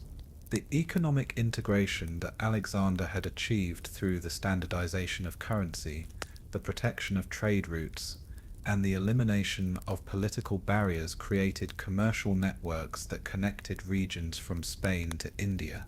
The prosperity that resulted from this integration provided the foundation for cultural achievements that would define the character of late antiquity. The military innovations that Alexander had developed during his campaigns influenced warfare for centuries, as his tactical methods were studied and adapted by commanders throughout the Mediterranean world. The integration of different military traditions, the emphasis on combined arms operations, and the systematic approach to siege warfare all became standard features of Hellenistic military doctrine. The political concepts that emerged from Alexander's attempt to create a universal empire provided precedents for later imperial systems, from the Roman Empire to the Byzantine state, that preserved Greek culture and political institutions for over 1,000 years after his death. The idea of a single ruler governing diverse populations through cultural synthesis rather than mere force became a recurring theme in subsequent political thought. The scientific and philosophical developments that characterized the Hellenistic period reflected the cultural exchanges that Alexander's conquests had made possible. The mathematical achievements of Euclid and Archimedes, the astronomical observations of Aristarchus and Hipparchus, and the philosophical innovations of the Stoics and Epicureans all built upon intellectual foundations that had been laid during the period of cultural contact that his empire had created. The religious syncretism that emerged from the meeting of Greek and Eastern spiritual traditions provided new approaches to understanding the relationship between human beings and the divine. The mystery religions that flourished during the Hellenistic period, the development of astrology as a systematic discipline, and the emergence of new philosophical schools all reflected the broader intellectual horizons that cultural integration had opened. Perhaps most significantly, Alexander's career demonstrated both the possibilities and limitations of individual achievement in shaping the course of human history. His tactical genius, personal charisma, and political innovation had enabled him to accomplish feats that exceeded the achievements of any previous conqueror. Yet his death at 32 revealed that even the greatest individual could not transcend the fundamental constraints that govern human existence. The legend of Alexander that emerged in the centuries following his death became one of the most powerful mythological constructs in human culture, inspiring countless imitations while providing a template for heroic achievement that influenced literature, art, and political thought throughout the ancient and medieval worlds. From the Alexander romance that circulated in dozens of languages to the historical accounts that preserved his actual achievements, his story became a permanent part of human cultural heritage. The questions that Alexander's career raised about the relationship between ambition and achievement, between individual excellence and collective welfare, between cultural synthesis and political unity, continue to resonate in contemporary discussions of leadership, empire, and the possibilities for human cooperation across cultural boundaries. Standing at his tomb in Alexandria, where his mummified body would be venerated for centuries as a symbol of divine achievement, Visitors from throughout the ancient world came to contemplate the legacy of the young man who had transformed the world through 13 years of unprecedented conquest and innovation. The boy who had once gripped a blood clot in his fist had indeed fulfilled the prophecy of that ancient omen, spilling the blood of nations, while creating a civilization that would endure long after his own mortal existence had ended. The empire that Alexander built with his sword was destroyed by the ambitions of his successors, but the world that he created through cultural synthesis, urban foundation, and political innovation became the foundation for all subsequent attempts to unite diverse populations under enlightened rule. His true monument was not the territories he conquered, but the civilization he made possible, a legacy that continues to influence human development more than 2 millennia after his death. The archaeological evidence that has emerged from excavations throughout the former territories of Alexander's empire provides tangible proof of the cultural transformations that his policies initiated. From the Hellenistic sculptures discovered in Afghanistan to the Greek inscriptions found in Pakistan, from the coins bearing his image that circulated from Spain to India, to the architectural remains that show the fusion of Eastern and Western building techniques, the physical traces of his achievement continue to emerge from the earth. The linguistic legacy of Alexander's conquests was equally profound and enduring. Greek became the lingua franca of the educated classes throughout the Eastern Mediterranean and Central Asia, a position it would maintain for centuries. The Septuagint translation of Hebrew scriptures into Greek, the composition of the New Testament in the language of Homer and Plato, and the preservation of ancient scientific and philosophical texts through Greek manuscripts all reflect the linguistic transformation that Alexander's cultural policies had initiated. The intellectual heritage of the Hellenistic world that emerged from Alexander's empire encompassed virtually every field of human knowledge. The mathematical principles established by Euclid provided the foundation for geometric thought that would remain unchallenged until the modern era. The astronomical observations and calculations of Hipparchus and Aristarchus anticipated discoveries that would not be fully validated until the Renaissance. The mechanical inventions of Archimedes demonstrated applications of scientific principles that would influence engineering development for centuries. The medical knowledge that accumulated during the Hellenistic period reflected the synthesis of Greek theoretical understanding with practical experience gained from treating diverse populations across different climates and environments. The anatomical studies conducted in Alexandria, the pharmaceutical knowledge preserved in Greek translations of Eastern texts, and the surgical techniques developed through treating battlefield wounds all contributed to advances in medical science that would not be surpassed until the modern era. The artistic achievements of the Hellenistic period demonstrated the creative possibilities that emerged when different cultural traditions were allowed to interact and influence each other.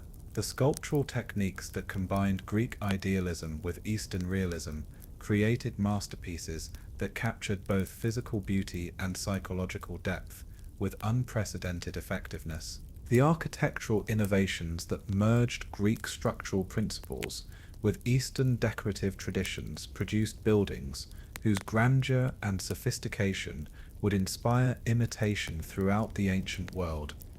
The legal and administrative concepts that developed from Alexander's attempts to govern diverse populations provided precedents for later imperial systems that would govern much of the civilized world. The Roman legal tradition that would eventually dominate European development incorporated principles of universal citizenship and cultural tolerance that had been pioneered during the Hellenistic period. The Byzantine administrative systems that preserved Greek culture and political institutions for over 1,000 years after Rome's fall directly descended from innovations first implemented during Alexander's reign. The religious and philosophical developments that characterized the centuries following Alexander's death reflected the broader intellectual horizons that his empire had opened. The synthesis of Greek rational thought with Eastern mystical traditions created new approaches to understanding the relationship between human consciousness and ultimate reality. The Stoic philosophy that would influence Roman thought and early Christian theology, the Neoplatonic systems that would shape medieval intellectual development, and the Gnostic movements that would challenge orthodox religious authority, all drew upon intellectual cross-pollination that Alexander's conquests had made possible. Perhaps most remarkably, the ideal of universal human brotherhood that Alexander had promoted through his policies of cultural integration and intermarriage would re-emerge repeatedly throughout subsequent history, inspiring leaders and thinkers who sought to create more inclusive and tolerant societies. From the cosmopolitan vision of Roman citizenship to the ecumenical aspirations of early Christianity, from the Islamic concept of a universal community of believers to the Enlightenment ideals of human equality and natural rights, the echo of Alexander's inclusive imperial vision continued to resonate through the development of Western civilization. The educational institutions that Alexander had established throughout his empire became models for the systematic transmission of knowledge that would characterize the ancient world's approach to learning. The Library of Alexandria, with its ambitious goal of collecting all human knowledge, represented the logical culmination of Alexander's belief that cultural synthesis could produce achievements that exceeded anything possible through isolation and exclusivity. Standing today among the ruins of the cities that Alexander founded, walking through the museums that house the artifacts of Hellenistic civilization, or reading the texts that preserve the intellectual achievements of the world he created, we can still sense the transformative power of his vision. The young man who had dreamed of surpassing Achilles' achievements had indeed transcended every heroic precedent, not through the simple accumulation of conquests, but through the creation of a new type of human community that recognized excellence wherever it might be found, while providing opportunities for all peoples to contribute to the common good. The questions that Alexander's career raised about the proper relationship between individual ambition and collective welfare, between respect for tradition and openness to innovation, between local identity and universal citizenship, remain as relevant today as they were in the 4th century before Christ. His example continues to inspire those who believe that human differences need not be sources of conflict, but can become foundations for mutual enrichment and common achievement. The boy who had once gripped a blood clot in his infant fist, who had tamed Bucephalus through patient observation, who had wept because there were no more worlds to conquer, had ultimately achieved something far greater than military victory or territorial expansion. He had demonstrated that the barriers between peoples and cultures were not insurmountable obstacles, but could be transcended through vision, courage, and the recognition that human excellence comes in many forms and can be found in every corner of the earth. Alexander the Great died at 32, but the world he envisioned and began to create would continue to evolve and influence human development until our own time and beyond.